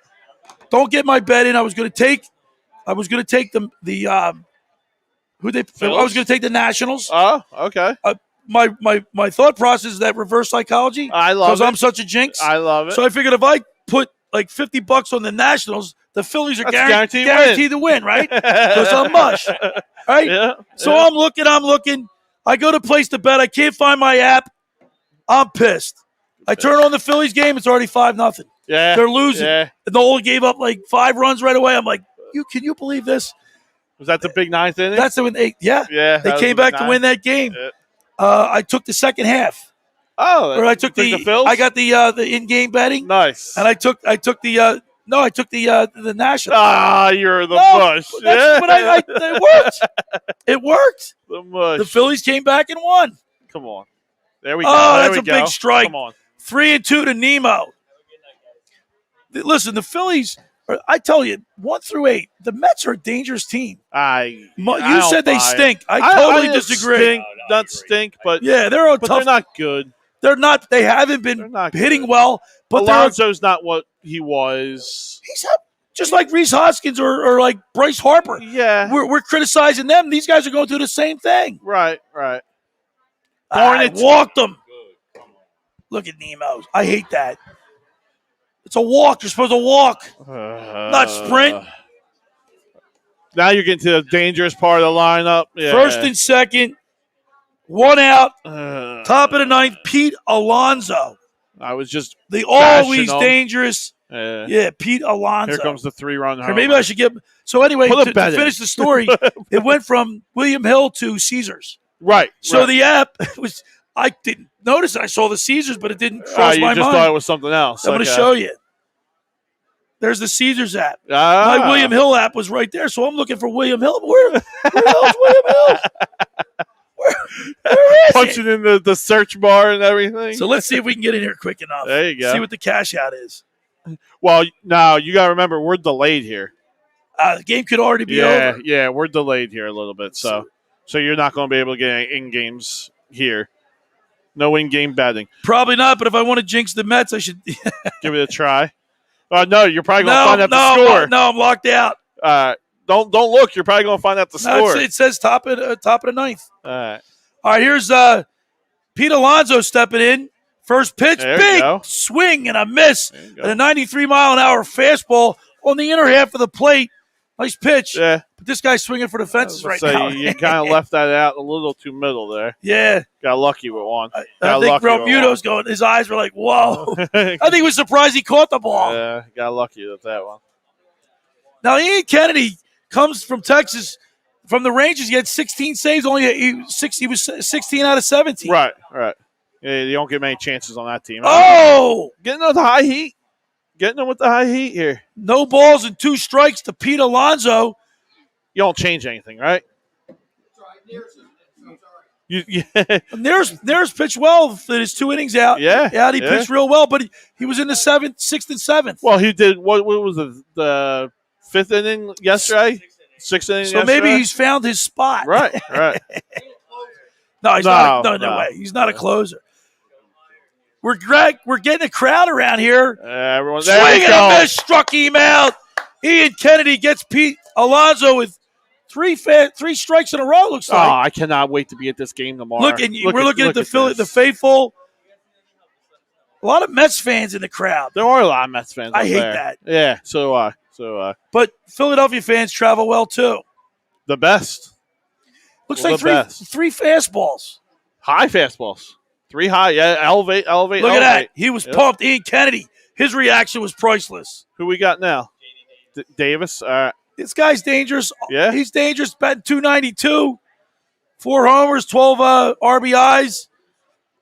So I'm saying not much pop in this lineup, in my opinion. Yeah, I think you're a little harsh. I think this team is a solid lineup, just not hitting. And we're up here on the boardwalk at all campus. Looks like it's starting to rain a little bit. Yeah. There's a ball 1 to Davis. You got to get this guy. We got to get this guy. I think so. You got Conforto next, probably. I'm Conforto, I guess. No, not Conforto. No, I think. McNeil? McNeil, I think it might be. All right, we got a 5-3 ball game here. 2 outs. Top of the 9th. Here's the 1-0 pitch. Swing and a miss. They're missing that high fastball. 1-1 to Davis. Stay hot. Stay there. Mets made a value. I mean, look. It was who was the reliever? Lover. It's LL. How do you say that? LL. How do you say his name? For the Mets? Yeah, no, for the Phillies. He gave up the back. Oh, I didn't see who was in. I wasn't watching actually. Swing and a miss. One ball and 2 strikes, and the Phillies faithful are on their feet. Stay with the heater, Ricky. Major League. Yeah, stay with the heater. Come on, Mets baby. fans looked a little dejected. The Phillies fans are clapping. This is exciting stuff right here, John. This is what it's all about. You got a nice little crowd surrounding here watching the game. No, you guys are fine. Watch. All right, Ian Kennedy in a pressure situation. Here's the stretch. And the 1-2 pitch. Got it. Swing and Let's a miss. go. Struck him out. Big win. And the big Phillies win. defeat the New York Mets by a score of 5-3 to move a game and a half Yeah.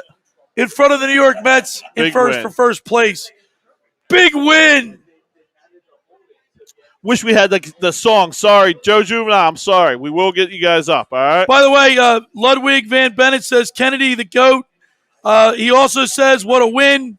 And then Rob Brinkman, nothing better than sending Mets fans back to Flushing Meadow Ah, boy. with a loss and a blankety-blank road trip. The Hey, Phillies, come on, Rob. We're up here with the public. So the Phillies, in effect, win the series. Yeah. Now tomorrow we're going to go for the sweep The gravy. on Roy Halladay Day.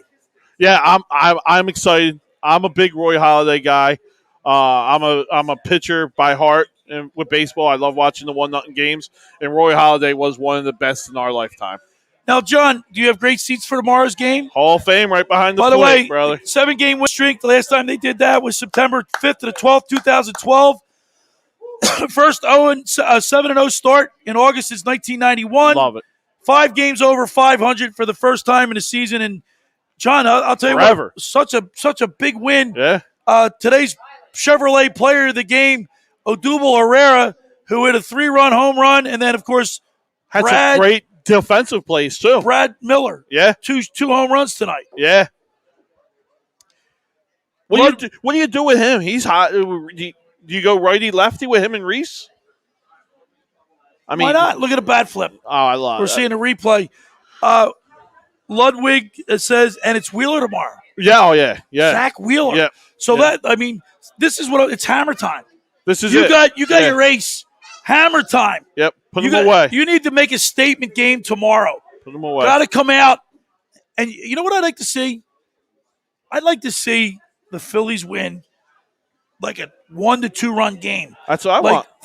4-2, 3-1. Give me 3-1. 3-1. Give me 3-1. And I want to see Wheeler go like 7 2/3. Yeah. Right? Give me 8. Yep. How about like 7 2/3, 10 strikeouts, maybe 9 strikeouts, Yeah. maybe 1 walk. Right. And the 1 run's probably unearned because of error by Bohm. By the way, you got a feel for Alec Bohm. Yeah.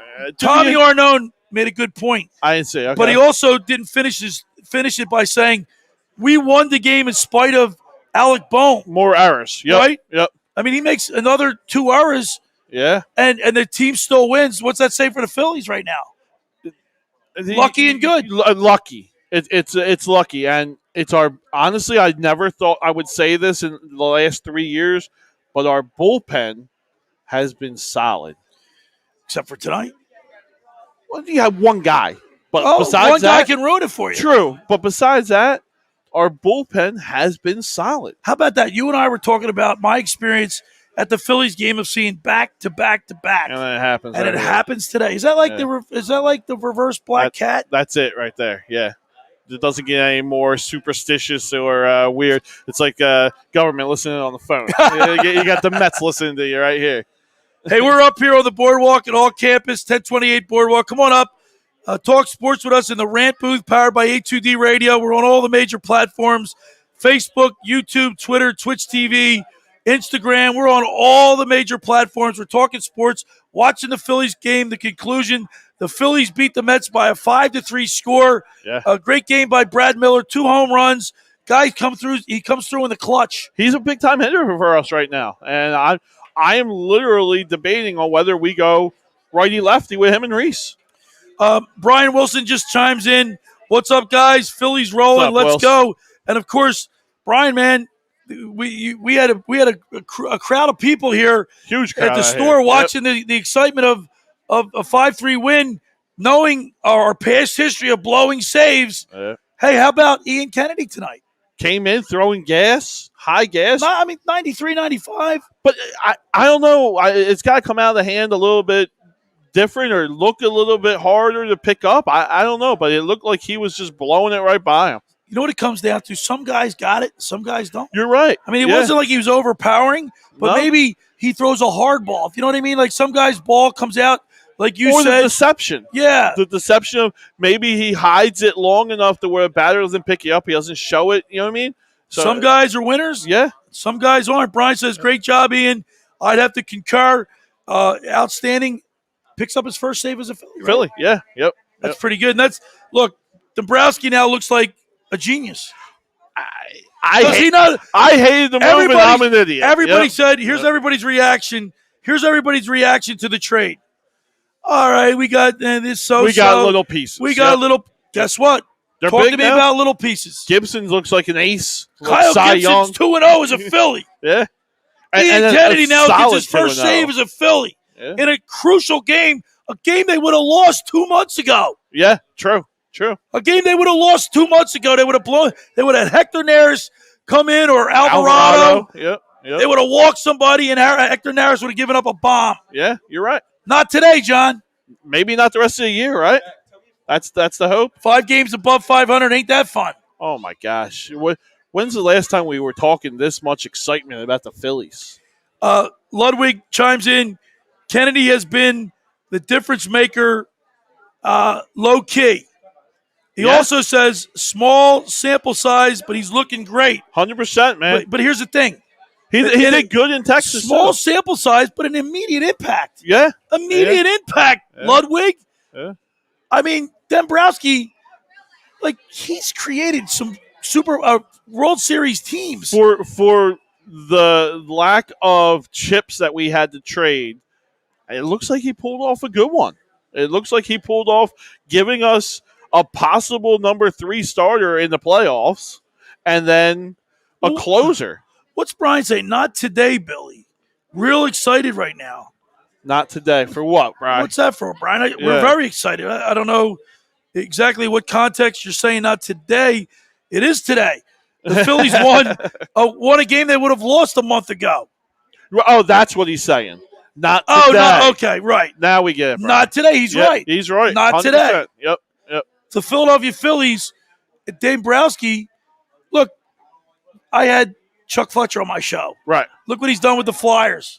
Yeah, totally. Then everybody's like, what's going on with the changed that Sixers, Maury? perspective. What's going on with the Phillies? Trade line comes, he makes some moves. They turn out to be very pivotal moves. Yeah. And impact. They've made an immediate impact on this team. Right. Brian, nothing but excitement. You're right. Yeah, not blowing the game today. 100%. Yeah, 100%, man. 100%. Absolutely. Yeah. We got a ranter waiting. You want to get him in? Yeah, let's do it. Let's get him in. All right, we got another ranter, and we've had a lot of ranters that want to talk about many different subjects, and we always want to talk sports with people from outside our area, and let's welcome into the rant booth, Wilt Chamberlain. What's up, man? Nice to meet you. So, what you're from Harleysville, Pennsylvania? Harleysville, Pennsylvania. Well, how far is that outside of Philadelphia? That's like 40, 45 minutes outside of So Pennsylvania. not too far. So you get all the Philadelphia stations. Exactly. Yeah. All right. But it looks like you want to talk Lakers. I want to talk Lakers. I want to talk about how they're going to win the championship next year. How they picked up Wyatt Westbrook. Yeah, Russell Westbrook. Yeah. Russell Westbrook is what they call him. Yeah. Is that the player that they need to fit this team?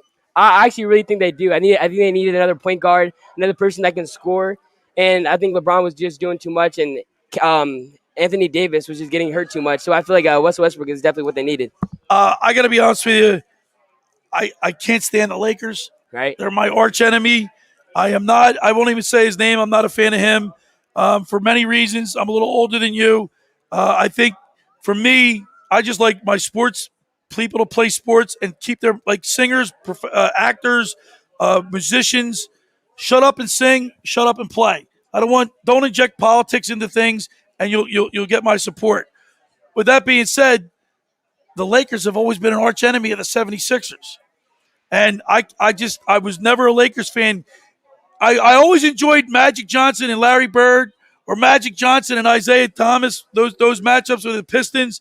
But when they played the Sixers, I used to hate the Lakers.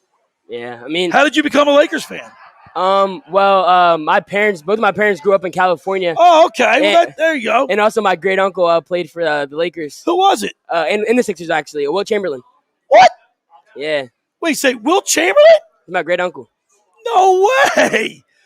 We got some royalty here in the rant booth. Wilt Chamberlain. A lot of people think to this day that he's the greatest basketball player ever to play the game. Right? Wilt is still. I never got to see him play. Well, I did, but I don't remember it because I was too young to really remember Wilt. But scored 100 points in a game. And by the way, there's not too much video from that because apparently he did an arena. Where did he do? What arena did he do that? He was New York, right? Yeah, York, Pennsylvania, or something. And nobody. I don't even think the ball is around or anything like that. I don't know. Maybe your family has it. Do you know? I know. I have his jersey at my house. I have a lot of stuff. I don't have the game footage, unfortunately. So Wilt Chamberlain, he came from Philadelphia, played for the Sixers and the Warriors and the Lakers. He was born in Overbrook. Yep. Yeah, in Overbrook. Yep. That's awesome, man. Yeah. So your dad, your mom, who on what side of the family? So it's my dad's brother. He's your dad's brother. How tall are you? I'm like 5'11", 6 foot. How old are you? I'm 14. Oh, my God. You're 14 years old. Obviously, you play basketball. I do play basketball. Who do you play for? Right now I play for I'm going to St. Joe's Prep next year. Okay. To be a freshman. I'm going to be a freshman. You're going to play St. Joe's Prep? Yes, sir. Is there any chance we might be seeing you at a big university anytime soon? That's the plan. Yeah. That's the plan, yeah. So what are you? You're a freshman then? I'm going to be a freshman next year. Yes, sir. And how tall are you? I'm like 5'11", 6 foot. So like how tall is your dad? My dad's like 6'5", 6'6". So and what size shoe do you wear? I wear size 13. Yeah. So you're going to grow. Now, can we talk about Ben Simmons? Talk about Ben Simmons. He doesn't want to be in Philadelphia. You know where he wants to be? He wants to be in L.A.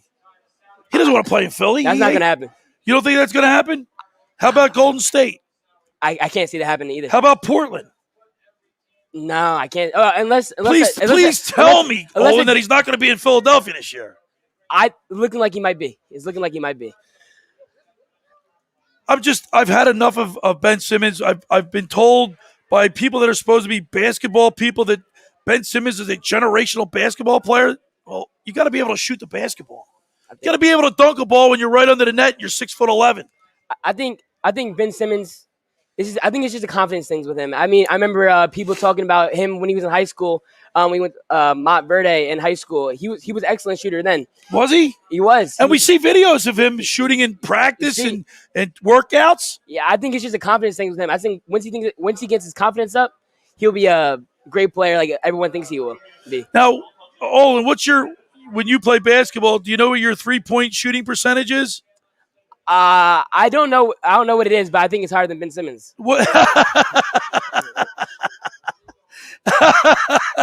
Anybody's higher than Ben Simmons. I think he's 21? No, I think he's 0. I think he's 0 for 4. I think he took 4 or 5 3-pointers all year. No, he made a couple threes. I think he made like 2 or 3 threes all year out of 10. He didn't take very many. I know that. So what position do you play in basketball? I'm a point guard right now. Okay. So you're obviously got a lot of growing to do. And as you get further along in your high school career, you think you want to stay as a guard? I mean, because I'll probably stay as a point guard. Can you dunk the basketball right now? I can't really dunk. I can dunk off lob. I can dunk off lob. Yeah, I can palm it. I can palm it. Yeah. Because dunking is very popular. You dunk, you get accolades. People, you turn heads when you dunk, but you also got to make the threes nowadays. Right. I'm not really. Today's game has changed. Yeah, me personally, I'm not really the flashiest player, but. Can you play defense? I try to play defense, yes, sir. If you can't, you got to be able to stop. And when you get to crunch time, when you get to the playoffs in high school, college, and especially the pros, defense wins, man. 100%. And who's your coach? My coach is Jason Harrigan. And at St. Joe's Prep. Yeah, St. Joe's Prep.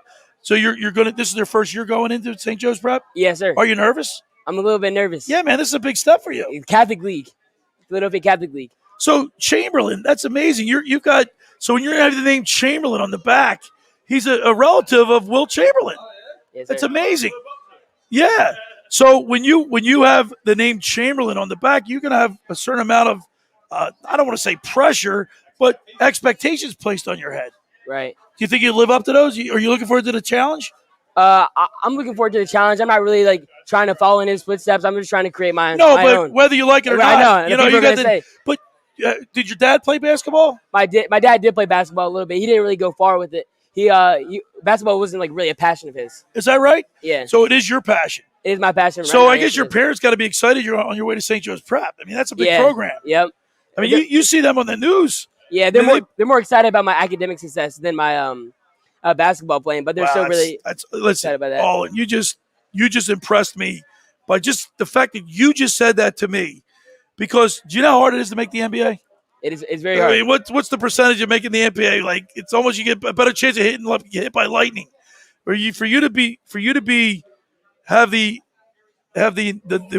knowledge to say my schoolwork, my grades are more important. It is because I coach baseball and I coach football, and you know all these kids have aspirations of going deep, maybe to the pros with their careers. A small percentage make it, and it's a tough road to hoe. So, but one thing about sports, it teaches you about life. Right. You know what I mean? You overcome adversity. Beat the odds. Being told you can't do something and then doing it. Exactly.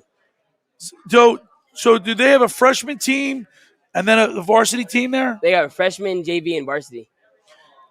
Any chance so how do you think you're going to fit in as far as like where you're going to play? Oh, right now, we had a few summer league games and a few like games. I'm starting varsity right now, but really, I just have to. Obviously, I still have to keep working if I want to maintain that spot. Oh, so you're a Lakers fan? How about do you like the Eagles? I like the Eagles. Are my favorite. You like football? I like football. When I watch football, I'm rooting for the Eagles. How about the Phillies? I'm not a huge baseball fan, but if the Phillies are winning, you're going to cheer for the Phils. 100%. And how about the Flyers? Do you watch any ice hockey? I can't lie to you. I'm not really. I haven't watched. But if the Flyers going to roll, you're going to be right there supporting them. Philly support, yes sir. All right, man. Yo, listen, I love it. Everything but the Lakers. Yeah. But I understand now why you like the Lakers because of Chamberlain. Yes, sir. And of course, I guess LeBron. You like LeBron, right? Yeah, he's all right. He's cool. All right. Well, listen, Olin, thank you so much. Listen, do me a favor. We're going to give you a gift certificate, not a gift certificate, but a certificate for 10% off. Get down to the Ocean City grilled cheese and quesadilla. They're on 8th and Ocean Avenue. Get 10% off your total order. Thank you. And here, take a sticker. Thank you. All right, man. It's my show on ESPN. Check it out every Saturday and Sunday on 97.3 ESPN. All right, man. There he is, Olin from Harleysville, PA, talking about the Lakers of all teams. Now, Aisha says hello. We have the message board you can chime into. I'm on the bus coming home from Philadelphia working at Citizens Bank Park. Yo. Nice. Big win. Asia, tell us about the crowd. How was the crowd down there today? It looked great on the broadcast. Looked like it was packed. Yeah. How about that? He's a Lakers fan. His name is Chamberlain. I mean, I didn't put that together. Never know who's going to come in here. Never know who's coming in on Ocean City. The rant booth up here on the boardwalk every Saturday night at all campus on the boardwalk at Ocean City, 1028 Boardwalk. It's the rant booth powered by A2D Radio on all the major platforms, YouTube, Facebook, Twitter, Twitch TV, Instagram. We do it all. Yeah. Come on up, talk sports with me, get 10% off your hat, get a certificate for 10% off your order at the Ocean City Grilled Cheese and Quesadilla Company. By the way, the rain's starting to pick up a little bit. Yeah, it's starting to come out now. It's starting to put people away. And that's all right, John, because we're watching right now. We got tuned into the Hall of Fame. Correct. Which we talked a little bit earlier about Harold Carmichael getting inducted into the Pro Football Hall of Fame. What a well-deserved. Should have been there a long time ago. Should have been there a long time ago. I want you to name some Eagles receivers that stick out in your mind. So for me, my generation has got to be quick. All right. By the way, real quick, Yep. Aisha says she got herself a Phillies cheesesteak. No doubt. Wish I had one. I'm starving. With or without? Quick. Mike Quick's got to be one. Mike Quick? Yeah. And the one for me that I think is going to surprise you a little bit, Freddie Barnett. Arkansas Fred. Freddie Barnett, it was always a big one for me. Him and Randall, I believe that they were the fun little Who combo. Else? Are these in order or are you just naming them? Just naming Okay. them. Just naming them. Geez, I mean, James Thrash? Like what? Who are we going with here? We don't have many. When I wide say receivers. name some great wide receivers in Philly Eagles history. Yeah, I'm on James Thrash. I'm blanking here. What do we got? Who How you about Aaron got? Carmichael? Well, I'm talking about like my generation. I mean, I know Carmichael's like on the. All right, your generation. Yeah. Realistically, who we got? Freddie Mitchell? Like, who do we have? I've had him on my show. Yeah, he's a mess. Freddie Mitchell. No, Freddie's not bad. He's a colorful guy. Yeah. Fourth down, Freddie. Fourth down, Freddie. 4th and 26. How about I can't name any others. How about you got the tight end? Who's Lewis? Chad Lewis? Yeah. That was a big one. How about Calvin Williams? Okay. Yeah, I mean that was him and the Barnett, right? Yeah, Together. that was a good crew. Yeah, that was a good. Yeah, that was. But that was it. After that, it gets a little thin. Terrell Owens. Okay, we had him for what? A year and a half. Look at what Terrell Owens did. If it wasn't for Donovan McNabb, I I think Terrell Owens would have been around a lot longer. Oh man, right? You don't know. It's not like do they hate each other? Well, what happened in Dallas? What happened in San Fran? What I get that, but it was pretty. They were a great tandem, though. That year had was a pretty great. What's the word I'm looking for? Herculean. Herculean. I'm sorry. Effort in the Super Bowl. Yeah. Coming off that injury, 122 yards in that game. Yeah, I mean, I thought broken foot. I thought he earned a little bit more money on a broken new foot. Contract. Yeah. But I'm not in that locker room. I'm not there, so I mean, I know what's his name. I know a fist fight with him, right? Hugh Douglas, I believe. So you never know the stories. But let's talk about his on-field performances. I think it's one of the best ever. Yeah, he's one of the best ever. He turned down the going to the Hall of Fame. I don't buy that. Was that a ploy? I don't buy that. I don't buy that. I think he's on the cusp. I think he is a Hall of Fame guy. Deshaun says it was McNabb's fault. Keith Jackson, the tight end. Deshaun Jackson. We were talking about wide receivers, though. Yeah, Deshaun Jackson. Well, you did say Chad Lewis, so right. All right, let's include tight ends. Yeah, definitely. Keith Jackson. Deshaun Jackson. How do we forget him? Yeah, Deshaun Jackson was good. Jeremy Maclin.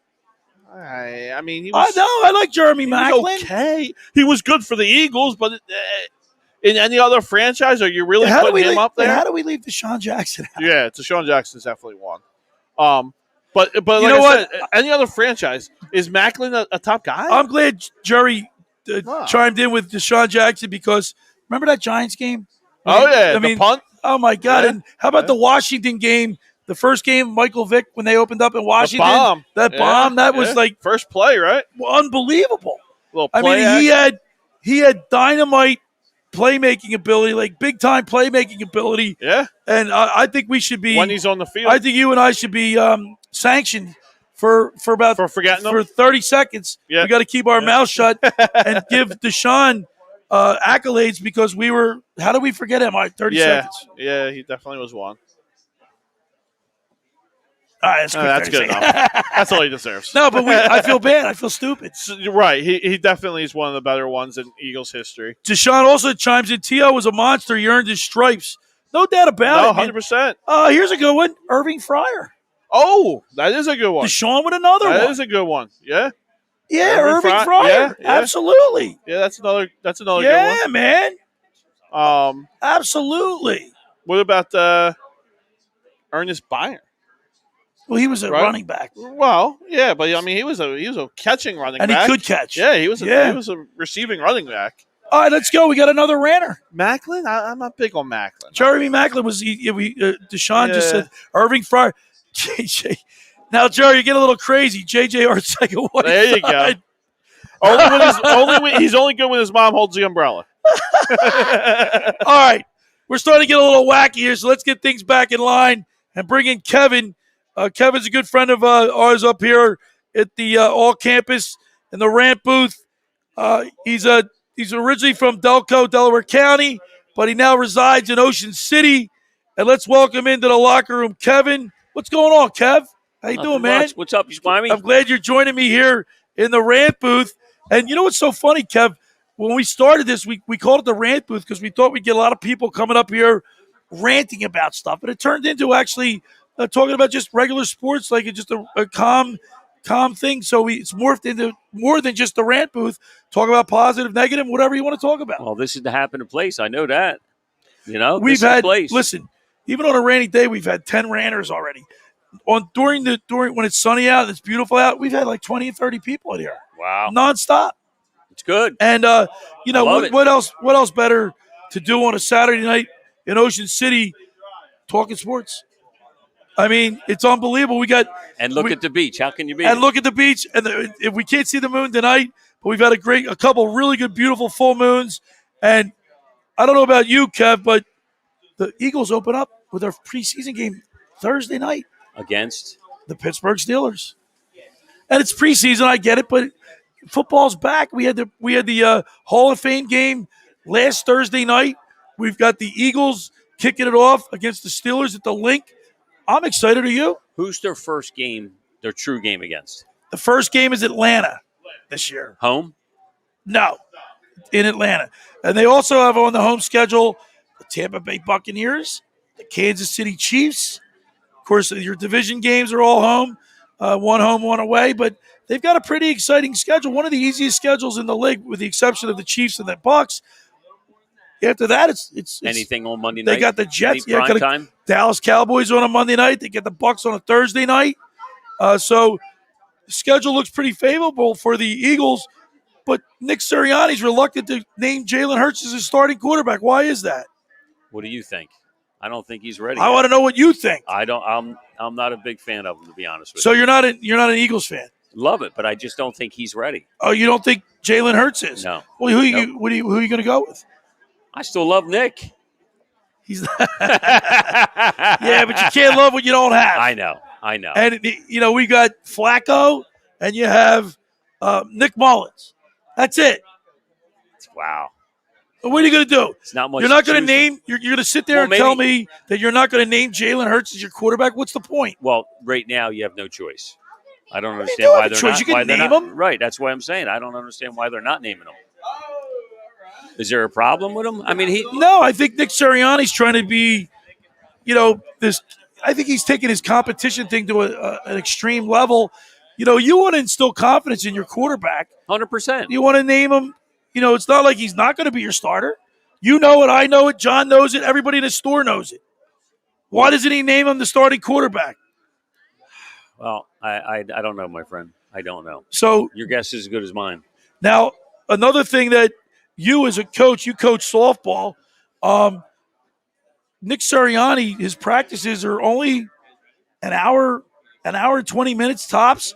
They're fast paced, but they're short, and they don't really hit that much. They've only had the pads on once or twice. Today's NFL game has changed it down to 3 preseason games. Wow. What do you make of the new NFL? I kind of like 3 preseason now. Preseason Why? does nothing for me.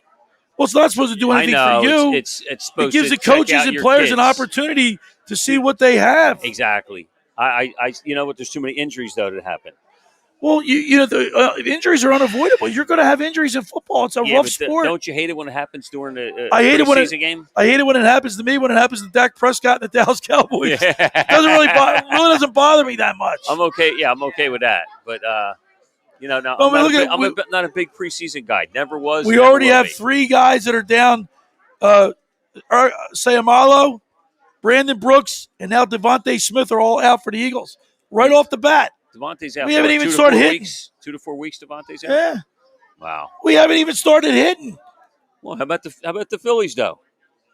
Love the Phillies. You want to go right to the Phillies? Absolutely. No, I know you were here for the last 3 or 4 3 innings we were watching the game.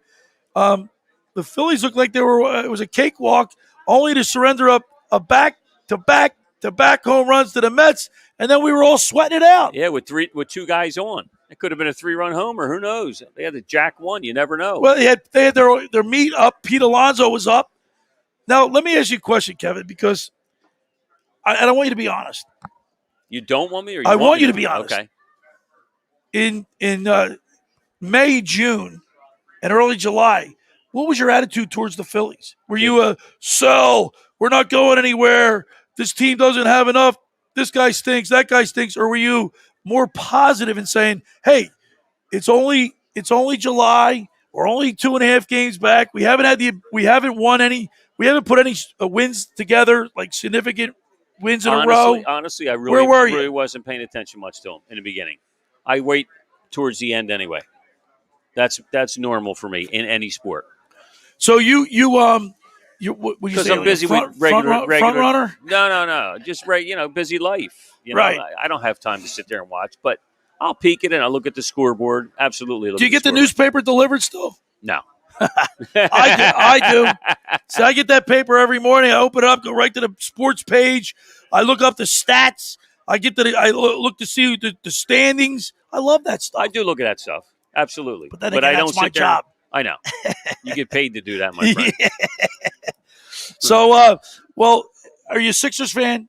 Absolutely. And so you're a 4-for-4 guy. Phillies, Yes. Flyers, Sixers, Eagles. Refreshing. We've Big seen Five. John and I have seen a lot. Big Five. Penn State. Because Penn you're from State. Delaware County. Absolutely. You know that's big. Delco. Absolutely. Delco. Where'd you go to high school? St. James. St. James. I got a lot of friends of mine that live in Delaware County. I worked at U.S. Airways for many years, and there was a lot of people from Delaware County that worked at U.S. Airways. So, yeah, I remember those days. U.S. Airways. Yeah, man. Absolutely. We had some good times, and being close proximity to the stadiums, we had a lot of diehard fans, but we did have some Cowboys fans in the mix. I know. Which was always disheartening. Yeah. Having Cowboys fans. Well, I was around back in the day when the Eagles and Phillies, we would jump the gates at the vet. Yeah. No, I remember those days. I remember those days. We climbed up in the vet and got beat down by the on the horses with the batons. Billy batons. Yeah. That's that was awesome. fun though. That was real. I got in World Series game 2, climbing up. Oh, did you really? Yeah, I was away in 1980. I was in college.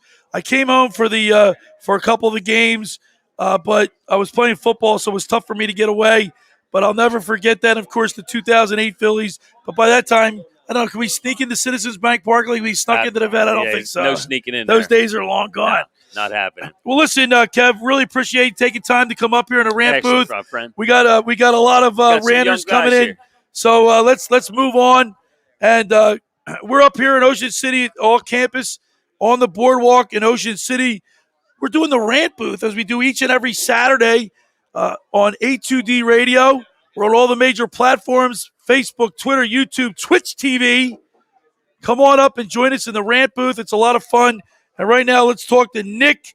Nick is from South Philly, and he wants to talk about the NFL because it's back. How you doing, Nick? Good. And where in South Philly do you live? I live close to this Eagles stadium. So you live close to the Lincoln Financial Football Field, Yeah. and Citizens Bank Park, and also the Wells Fargo. Yeah. So can you hear the crowd noise at night? Yeah, sometimes, like during the Super Bowl when we won against the Patriots. All the people are out banging pots and Yeah. pans, right? Yeah. Fireworks going off. Yeah, we could hear people cheering when they scored a touchdown. Well, the game wasn't in Philadelphia for the Super Bowl, but you could probably hear all the people Yeah. out of the houses going Yeah. nuts. I will never forget when I was your age, the Philadelphia Flyers won their first Stanley Cup in 1973-74, and I was in 6th grade. What grade are you in? I'm going into 5th. Okay.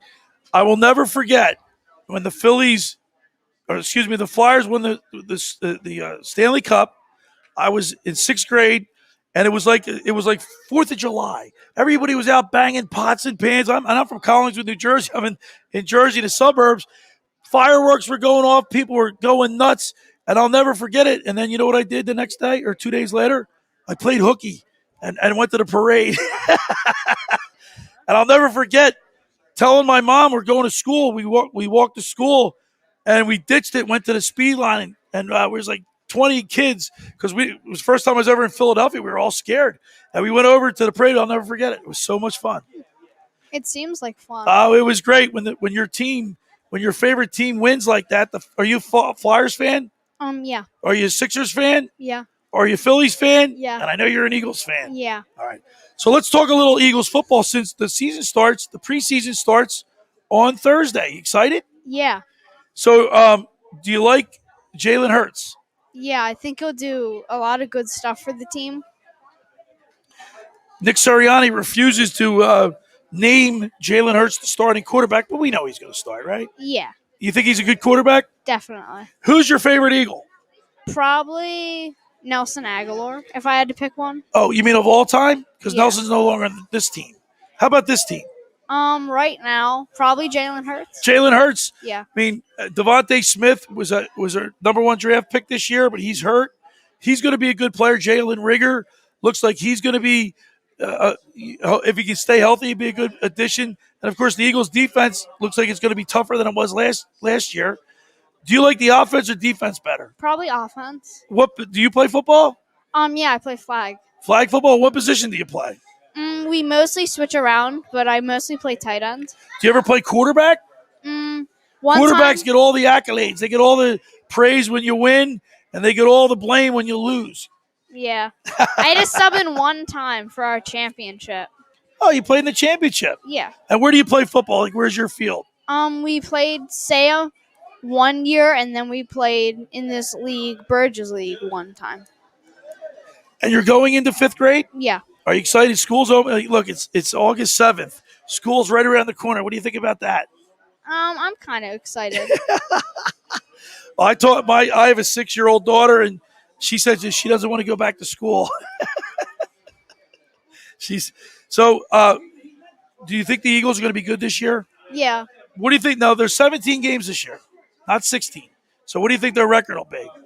I'm guessing I'm going 10-7. So they'll be 10-7. That's a pretty good team. That's a pretty good team. If they can get 10-7 in the NL East, they could possibly win the division. Yeah. Because the NL East is they're horrible, right? The Dallas Cowboys, the dreaded Dallas Cowboys, the New York Giants. We don't like them, and the Washington football team. Yeah. We don't like those guys. They should definitely give themselves a name. You don't like you think they should find themselves a name? Yeah. Like the Cleveland Indians became the Cleveland Guardians.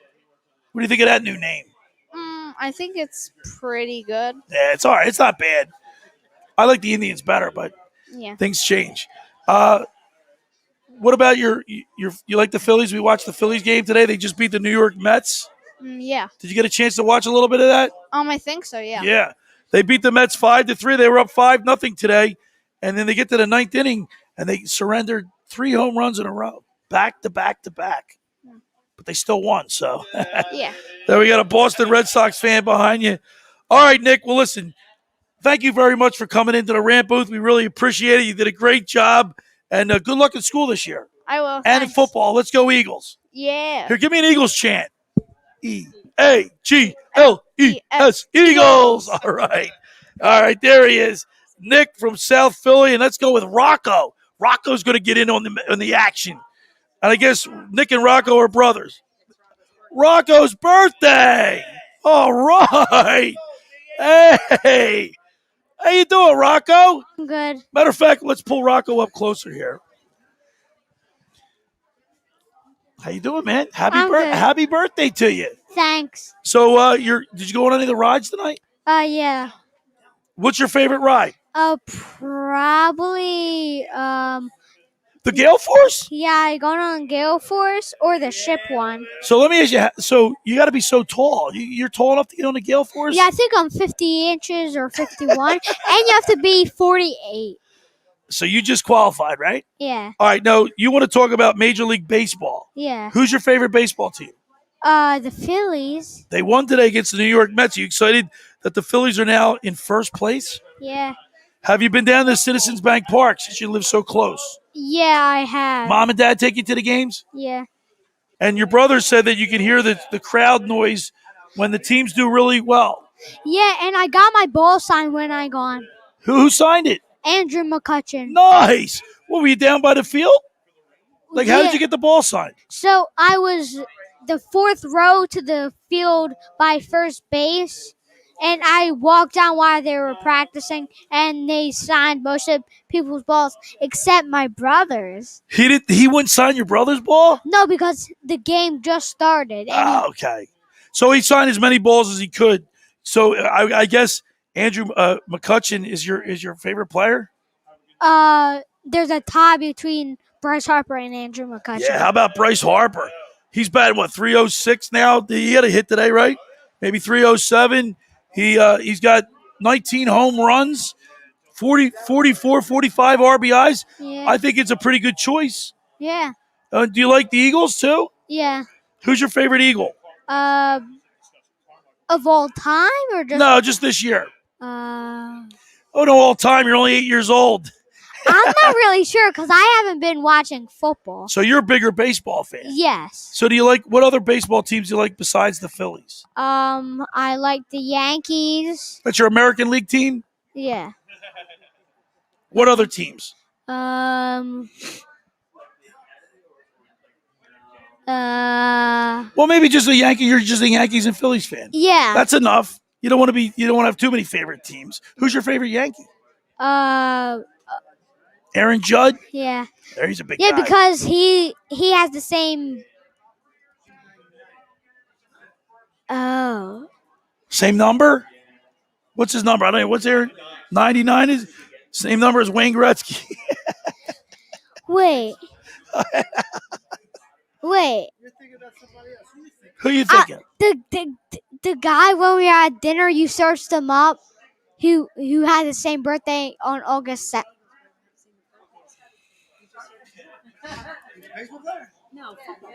No, it was a baseball player. He was on the Angels. Oh, Mike Trout. Yeah, Mike Trout. from Millville. He's a local guy. Yeah, it's his birthday today. Oh, Mike Trout's birthday is today?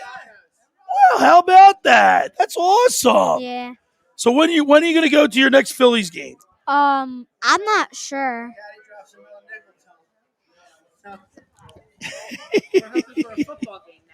You're going to go to an Eagles game? Yeah, At the Lincoln Financial Field? I think probably yeah. Have you been to a Flyers game yet? No. Do you like ice hockey? Do you watch the Flyers at all? No. Nah, not much. How about the Philadelphia 76ers? Yeah, I watch them sometimes, but not all the times. Yeah, because you got to get in bed early. You got school, right? Yeah. Well, listen, Rocco, happy birthday. We're so happy that you were able to come into the rant booth and talk sports with us and enjoy the rest of your night on the boardwalk here in Ocean City. Okay, bye. Thank you so much. There's Nick and Rocco. It was Rocco's birthday. We're up here on the boardwalk in Ocean City at all campus. We're here at 1028 Boardwalk in the rant booth powered by A2D Radio on all the major platforms, Facebook, Twitter, YouTube, Twitch TV. We're on all the platforms. Come on up, talk sports with us. We're here every Saturday night. Later, guys. A Take good care. sponsor to the show is the Ocean City Grilled Cheese and Quesadilla Company, located at 8th and Ocean Avenue in Ocean City. Go down there. They make the best cheesesteak, grilled cheese sandwiches. Well, they got a They grilled do cheese, have a grilled grilled cheese cheese steak. sandwich. Yep. They got a loaded menu. I mean, this Yep. menu's second to none. 609-983-4534 is the number. Get down there. That was pretty cool, man. That was A lot nice. of ranters. Look, on a rainy night, you got about 12, 15 ranters in here. Yeah, we had some good conversations. It sounded like knowledgeable fans again, like usually. And it's another night coming to an end. Really fast night. 3 hours going by really fast again. Yeah, we always say this. Time flies when you're having fun. What happened? We lose No, just a little break in the action there. We're looking at the NFL Pro Football Hall of Fame induction ceremony, and we're looking at Donnie Shell. He was a great player. Great player. Listen, I'm older than you. Yeah. And this is when football was football. But that Steelers defense, Yeah. probably one of the toughest, best defenses ever. They had a nickname. What was it? The Steel Curtain? The Steel Curtain. Steel Curtain, yeah. They had a lot of Hall of Famers on that team. All right. The Jets had a famous defensive line. Do you know what their nickname was? Ooh. I'm not going to tell you. So, to the people that are watching on the video, on all the platforms, give me a send us a message. The question is, the New York Jets had a great defensive line. What was their nickname? I don't know this one, bro. You know what that was? Anybody? The New York Jets had we're talking about the Steelers defense. We called the Steel Curtain. The New York Jets had a great defensive line. That's one. That's one. That's not. I was talking about the defensive line. Yes. Marty Lyons and I can't remember the fourth. What year? In the late 80s. Oh, really? You guys know? Anybody know? Do not know. No. No. How about the New York Sack Exchange? Remember that? You didn't know that. I do not know that. The New York Sack Exchange. You remember that? I know that.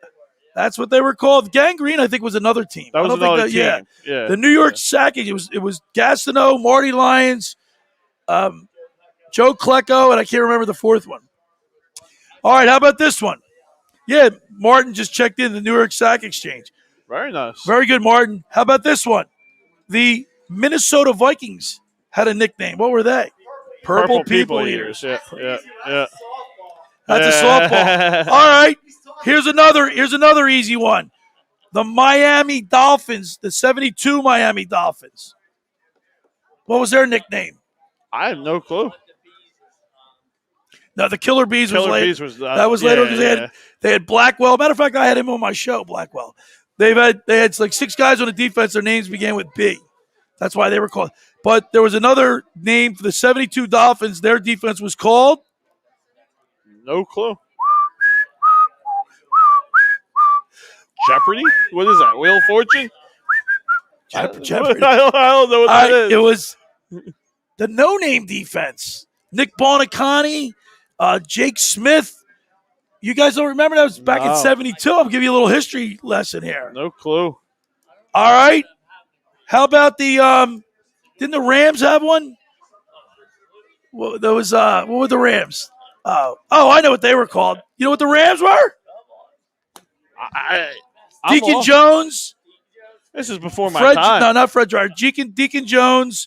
Merle Olsen. Jeez. No All right, you know what they were called? No. The Fearsome Foursome. Foursome. Okay, I did hear that. The Fearsome Foursome. Yeah, I have heard of that one. The Fearsome Foursome. But Donnie Shell, getting back to these Gold Jackets, it's such a unique club. So here's a question for you. There's Franco Harris. There's as Troy Aikman. As an NFL football player, is it more prestigious for you to win a championship or to get in the Hall? For me? If it was winning a championship. Winning a championship is more? You think so? Absolutely. Yeah? Because it's something you do with a team. It's something that you have to have everybody on the same page, and that camaraderie that you build and that trust and that all working towards the same goal. Right. Once you achieve the pinnacle, the individual accolades are great, but there's nothing like winning a championship. Okay. All right. I can nothing see that. like winning a championship. All right. Well, we got 15 minutes left. Yeah, John, we're having a lot of fun. You want to let me give the spiel to the subscribers? Absolutely. You know we forgot to say like or subscribe. Oh, they got that. You do that, John. Yeah. So A2D has their subscription membership, guys. It's $9.99 a month. All right. You get all exclusive shows. You get exclusive comments in. You make a comment, we make sure it gets up on the board for us to see. I know we're a little bit bad at that, but everyone else, I'm sure, will see it. And then you get the exclusive picks from Money Pot. And now you get 20% off at A2D. Anything in the store that we sell in here, you get 20% off. Shirts, hats, cornhole, dish towels. Anything that we have here, you get 20% off, guys. So go join, subscribe, $9.99 a month. Promise you'll make your monies back. By the way, Martin says, thanks for having me on the show today from Prospect Park with the Carmichael jersey. We really nice. enjoyed having you Thank on, you, Martin. Yeah. And having him come in, so apropos to have him come in on the night that Harold Carmichael Carmichael's going is in. getting inducted. We're watching the induction ceremony, and you come in with a throwback jersey. That was jersey, great, too. man. Had the throwback hat on, too. Ever think about selling jerseys in here? So, yeah, it's something that Like real we're jerseys? thinking about. Yeah, it's something that we're thinking about. I think we're going to get more into the T-shirt and sweatshirt world right now. Next year, we're hoping to get into the flip-flops, the team flip-flops. They got team flip-flops? Yep. So we're hoping we're going to have some Eagles and Phillies flip-flops in here next year. But, yes, jerseys would be something that hopefully we can expand into. Hey, we're broadcasting live up here on the Boardwalk in Ocean City at all campus, 1028 Boardwalk in Ocean City, New Jersey. Come in, buy a hat, 10% off. You rant with me for 10 minutes, you get 10% off. Of course, don't forget to go down to the Ocean City Grilled Cheese and Quesadilla Factory, located on 8th and Ocean Avenue in Ocean City, New Jersey.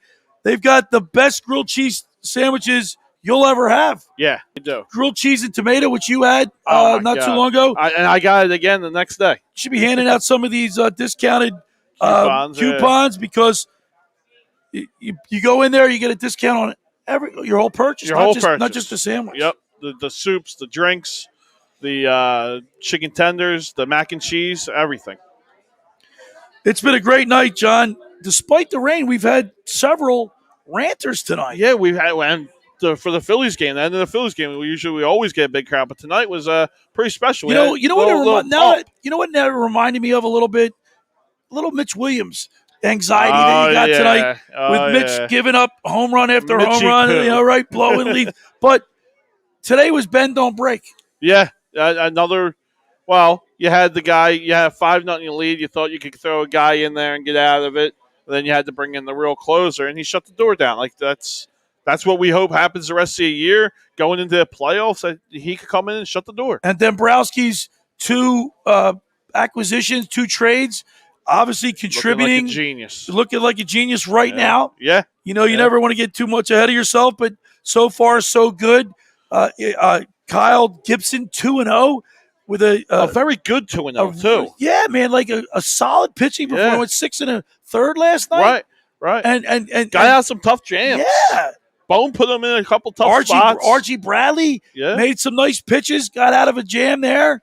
Little setback tonight, but at the end of the day, I'll take a 5-3 win. I'll take a 5-3 win over the Mets any day of the week. All the time. I want to end the show, Will, with talking about the Madden. Yeah, let's talk a little Madden. Let's talk a little Madden. I want to get it out there, and I want to find some 32 teams. So me and Bill are going to be doing the rant booth. We want to continue this. We're having fun. And we like the interaction with the guys and everyone chiming in. So we came up with this idea of running a EA Sports Madden game general managers mode. All right? Where you guys think that you can be better than Howie Roseman. This is your chance to prove it. Which was the poll question today. That was the poll question today, and I believe everyone agreed to it. I didn't see one disagree. Yeah, I didn't see anybody disagreeing with that. Do you think you could, build a better Eagles? Do you think you could build the Eagles better than Howie Roseman did? Do you agree or disagree with that? I think everyone agrees so, right? Especially how negative we've been. I know I could. 100% I know I could. And I'm going to take one of the teams, and I'm going to prove it to you guys. And that's the way you prove it, right? Yeah, that's the way we prove it. In effect, you're a general manager of a team. And you guys get a cool prize for it. You get the cool Super Bowl ring if you are the champion. If you win your division, we're giving out shirts and hats for the division champions. We're going to run 4 seasons. The draft is going to start on November 6th at 9 o'clock. All we ask, guys, is if you please sign up for this, have a little bit of respect for everyone else. If you're going to do it, please commit to it. Yeah, once you make the commitment, you're locked in. It's once a week, guys, for 4 months. All right, all we ask is 3 hours of your time. All right, just be here so you can do your trainings, you can do your updates, and you can set your lineups, and everyone can have fun doing it. All right. We're broadcasting live up here on the Boardwalk in Ocean City, New Jersey. At all campus, 1028 Boardwalk. Come on up, get a nice hat. You got a great selection of hats in here now, John. Yeah. Your inventory's increased every week you getting shipments in and Yep. getting back on your feet from the devastating fire. Yeah, it's been that about happened. it's been about 10 weeks now, guys, and we're starting to get a little bit of momentum here. And it's all thanks to the fam, A2D. Thanks for helping out. Everyone who's coming in on the boardwalk, I appreciate your love and support. And we're getting there bigger. And Monday, we just got another big shipment confirmed coming in. Wow. So we're going to have a lot more Phillies in here, a lot more Eagles in here. And our And of college course- selection of course, is just outrageous right now. As each week passes and you're able to do some more things, you're going to have some artwork up on the Yes, wall. we are. Yes, we are. Some pictures of like, maybe what do you call those So the cutouts of the yeah, we're going to have the special moments of Philadelphia history, guys. We're going to do a little montage. Now, what do you call those cutouts of the life-size cutouts that you stick? Oh, the fat heads. The fat heads. Yeah, we're not going to do the fat. You're heads. not going to do fat No, heads? we're not going to do the fat heads. We're going to do a little montage to great Philadelphia sports Oh, that'd be moments. very cool. All right, so we're going to start, probably in the 60s and work our way down through the whole store till we get to the back wall where we're going to have a big picture of Brad Lidge. Wow. Where he wins the World Series. I had him on my show a couple years ago, and he just talking to him about that experience brought me back to that time. Man. Can you imagine? He didn't blow one save all year. All year. It was 38 for 38. Yeah, and I'll never forget where I was when that happened. I actually, my family, we got shipped off to South Korea. Oh, jeez. The week before the World Series, so right after that. You were in South Korea? Yeah, we were in Really? South Korea when the Phillies won the World Series, and we were still in the hotel. We didn't have a house yet, so we were still in the hotel, and I was with my two sons at the time. They were probably 8, 9 years old, and the last strike, he fell to his knees. I fell to my knees crying. And my son looks at me and says, Dad, they won. Why are you crying? and it's just one of those moments that you'll, as a fan who you have lived for that moment your whole life, you're never going to forget this. Well, I got to tell you, I was in front of the TV as well when they won. And I remember just sitting there in awe. The 1980 Phillies team was a team that I loved, and then the 93 team came. The 83 team came right at. There was 80, 83. There's the Wheeze kids. Oh yeah, that was a fun team. Yep. Then we fast forward to a lot of lean years through the 90s. Lean years. From 83 to 93. Yeah. Phillies were horrible. And then after that, they were horrible. Then they get to 93, and they come. This team, they were in last place all the way. They were Last to projected first. Yeah, and they were projected to do nothing. Yep. And then that 93 team comes along and wins our hearts, steals our hearts. Favorite team of all time. I can name that whole entire roster. Well, yeah, I could too. It was crushed by by the Joe Toronto Carter. Blue, Joe Carter. Yep. But then 2008 comes, Yeah. and that was such a cool team to see Brad Lidge do what he did, and not just Brad Lidge, that whole team. Everybody, Chase Utley, everybody J-Roll, contributed. Burrow, Howard. That was, man. It's a lot of fun. That was a you team. look at, and then you look at the team, the 2008 team. Now we haven't done anything since 2011, Yeah. 2009 we lost to the Yankees. Right.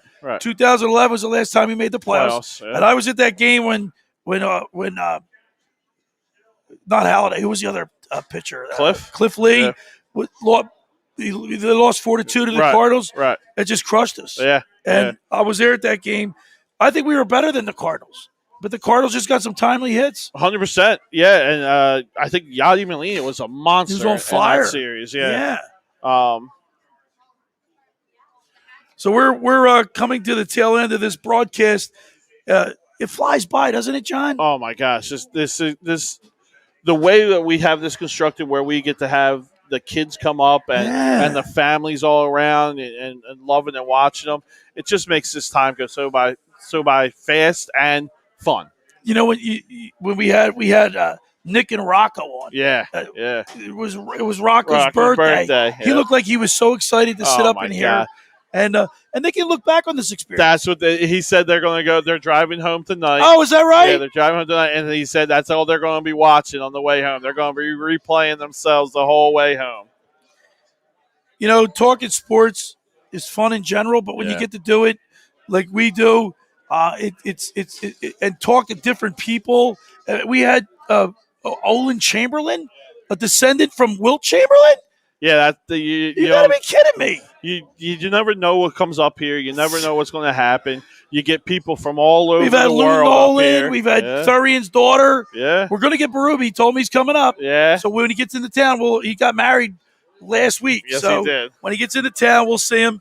It's just fun. You get guys to come up here. Maybe I'll start fighting them. Drop the gloves at Chief. Oh, yeah. Let me show you a picture.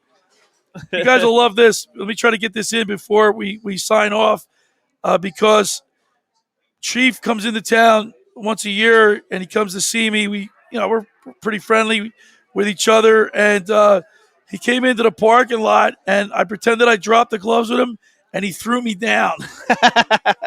Strong as an ox. Oh, I'm sure he is.